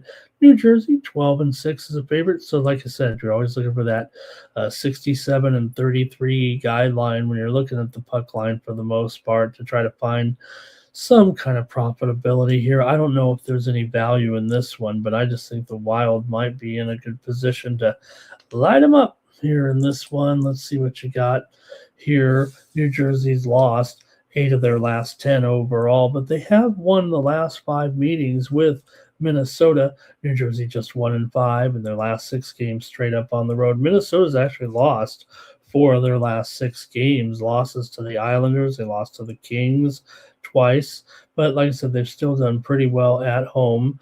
Minnesota's gone over in 7 of their last 8 games here currently, but New Jersey's gone under in 11 of their last 14 coming in. 6 of the last 7 meetings between the two teams have gone over. I'm going to take the Wild on the puck line here for some plus money, honey, in this one tonight. Give me Minnesota plus $1.40 on the puck line. See what you have here in this one. It's going to be there we go. Yeah, we've got Timothy Hawk on the Wild here. Leia goal. Greg says 4-2. Boldy for an anytime goal. Here's Andre with the Wild. Mr. Weskers with the Wild. Says New Jersey will win eventually. Washington lost in OT, or the Wild lost in OT, says Mr. Weskers in that game there against the Isles, right? And Matt says hard to back the Devils right now, so take the Wild as well. And I will. I'm gonna lay the puck line because that's what you do on these shows. Okay. All right. Keep a few more here going. Look at a nice long NHL card. We're almost done with the show, though. Really appreciate it. Got 5 dozen of you in here with me right now, and we're looking at the Oilers on the road taking on the Blackhawks here. The Oilers sitting in, say what you want about what's going on with this Oilers season. Still in second place right now, behind Vegas here after tonight's win there for Vegas. Make no mistake, but Edmonton 22-16-7 on 51 points. They are 11-11-3 on the road. Chicago, meanwhile, continue to look pretty good here at this point. They're coming in here off of a win over Nashville, 3-0 a couple of nights ago. They did lose to Washington. I'm still bitter because I was on the Blackhawks because they've been just playing so well. But before that, they've been on a roll here. Chicago, right now, has gone 5-1 in their last 6 games. Edmonton, though, has won 9 of the last 10 meetings between the two teams. They've also won 5 straight meetings in here in Chicago. Chicago and Edmonton have gone over in 13 of the last 19 meetings between the two teams. Edmonton is 27-18 to the over this season, but Chicago quite the opposite. 9-14 to the under at home, 19-24, 19-26 to the under overall this season. But man, the Blackhawks continue to impress, and I don't think that just because the overall series favors Edmonton here big time, that's because Chicago has been bad in the previous seasons. Here they're a little bit better, and Edmonton inconsistent for sure. Edmonton did win the first meeting just 3-2 at home in the first meeting. So I'm taking the Chicago Blackhawks here plus money to give me the Blackhawks in this one over Edmonton here tonight as they continue to play well. And like I said, Edmonton, they're actually in a they've won 2 of their last 3, and they're doing fine. Right, here we go.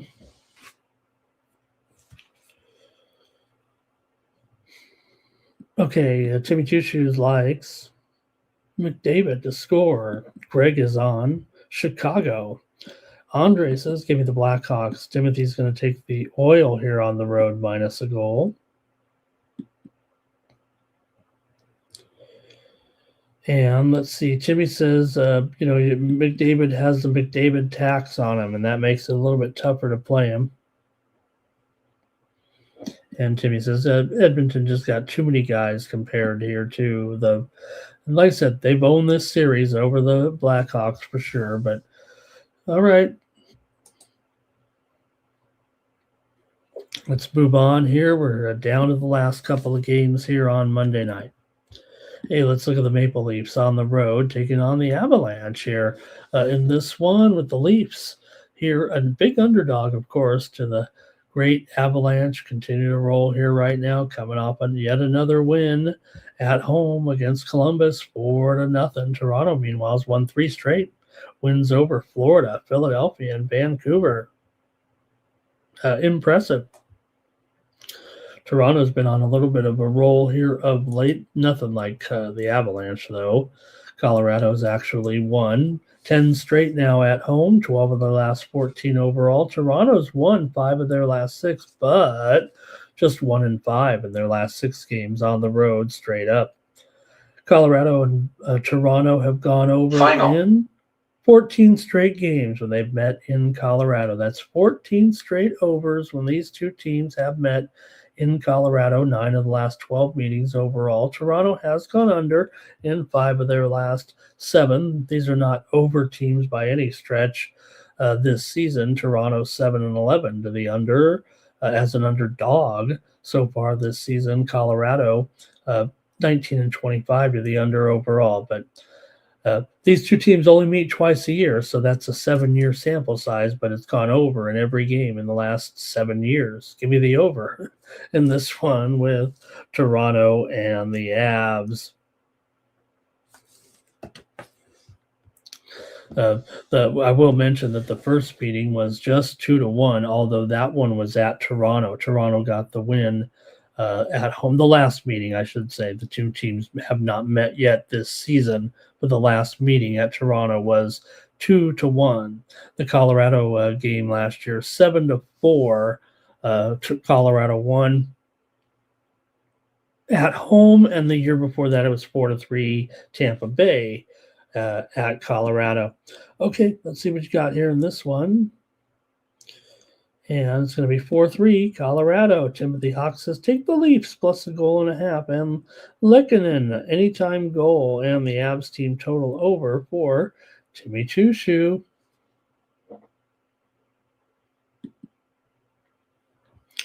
All right, let's take a look at one more tonight. It'll be my Kings at home. Tony's Kings here at home, taking on the Stars in this one. Ottinger on the road here. Look, the Kings are a disaster at home. Some teams are making you money at home. Some teams are making you money, period. The Kings are down 9 units at home so far this season, just 7-9-5, one of the worst home records in the league. Dallas, meanwhile, second place currently in the Central. They're up a couple of units plus on the road so far this season with a 14-4-6 record. Got one of the best home team, one of the best road teams in the league against one of the worst home teams in the league. Here, Dallas also 26-10-9 overall. They did win the last meeting at home 4-1. And the Kings won the first meeting of the season 3-2. So let's see what you got here in this one. It's going to be hard to recommend the Kings. I mean, I think the Stars here at that price are a little bit tempting for sure, given the situation here that Dallas has won 14 of the last 16 meetings between the two teams. Now, to be fair, Dallas is stinking it up. They beat Washington a few nights ago, came back and lost to the Sharks. They're just 1-7 straight up in their last 10 games overall, but the Kings have dropped 10 of 15 here currently, so not good. Dallas has gone over in 8 of their last 9 on the road. The Kings have gone over in 8 straight. The series has gone under in 8 of the last 10 meetings, so do have that caveat to kind of go against that. But for two teams maybe known for their, lower scoring, the Kings offense, I mean, has been a joke here this season. I mean, it's starting to pick up a little bit here of late. They've actually had some 4 and 5 goal games trying to get that offense moving. So it's worked out a little bit, but still, Kings have been mostly an under before this, but now at 8 straight, you got to wonder if maybe they've turned it around a little bit, and could we see some goals here finally in this one? The total's obviously reacted there with a 6 now, and the Kings have been mostly 5.5s almost every game period. So Ottinger hasn't been at his best either here. It feels like now Ottinger here comes in with a 2.82 goals against, actually better than Kemper's 2.5 coming in. So I got to take the Dallas Stars here in this one with the Kings on Monday night. All right, get your comments, and then the show is over. Thanks for hanging out with me here for 2 hours on Night Moves, and we'll be back tomorrow with more Night Moves. Here we go, Stars for Timothy Hawk. Timmy can't play the Kings at all. Matt, thank you for being here today. He's on the Stars on the money line. Yeah, we're going to have to, fade that streak that they're on, just 1-7 straight up, obviously. But look, they have enough success, I think, against the Kings. Greg here says 3-2. Timmy Choo-Choo liking Rantanen, says Kemper is struggling a little bit. All right, that's going to do it here for Night Moves. Hey, make sure you head on over to Tony'sPicks.com and take a look at our premium picks over at Tony's Picks. As always, our best picks over at Tony'sPicks.com. I'm on a lot of different shows and channels on YouTube, but just know this. Every day it starts right here at Tony'sPicks.com. My best bets are always here, the top plays. I play the landscape, so I have a lot of selections, but my best plays are here at Tony's Picks, the ones that I have absolutely the most confidence in.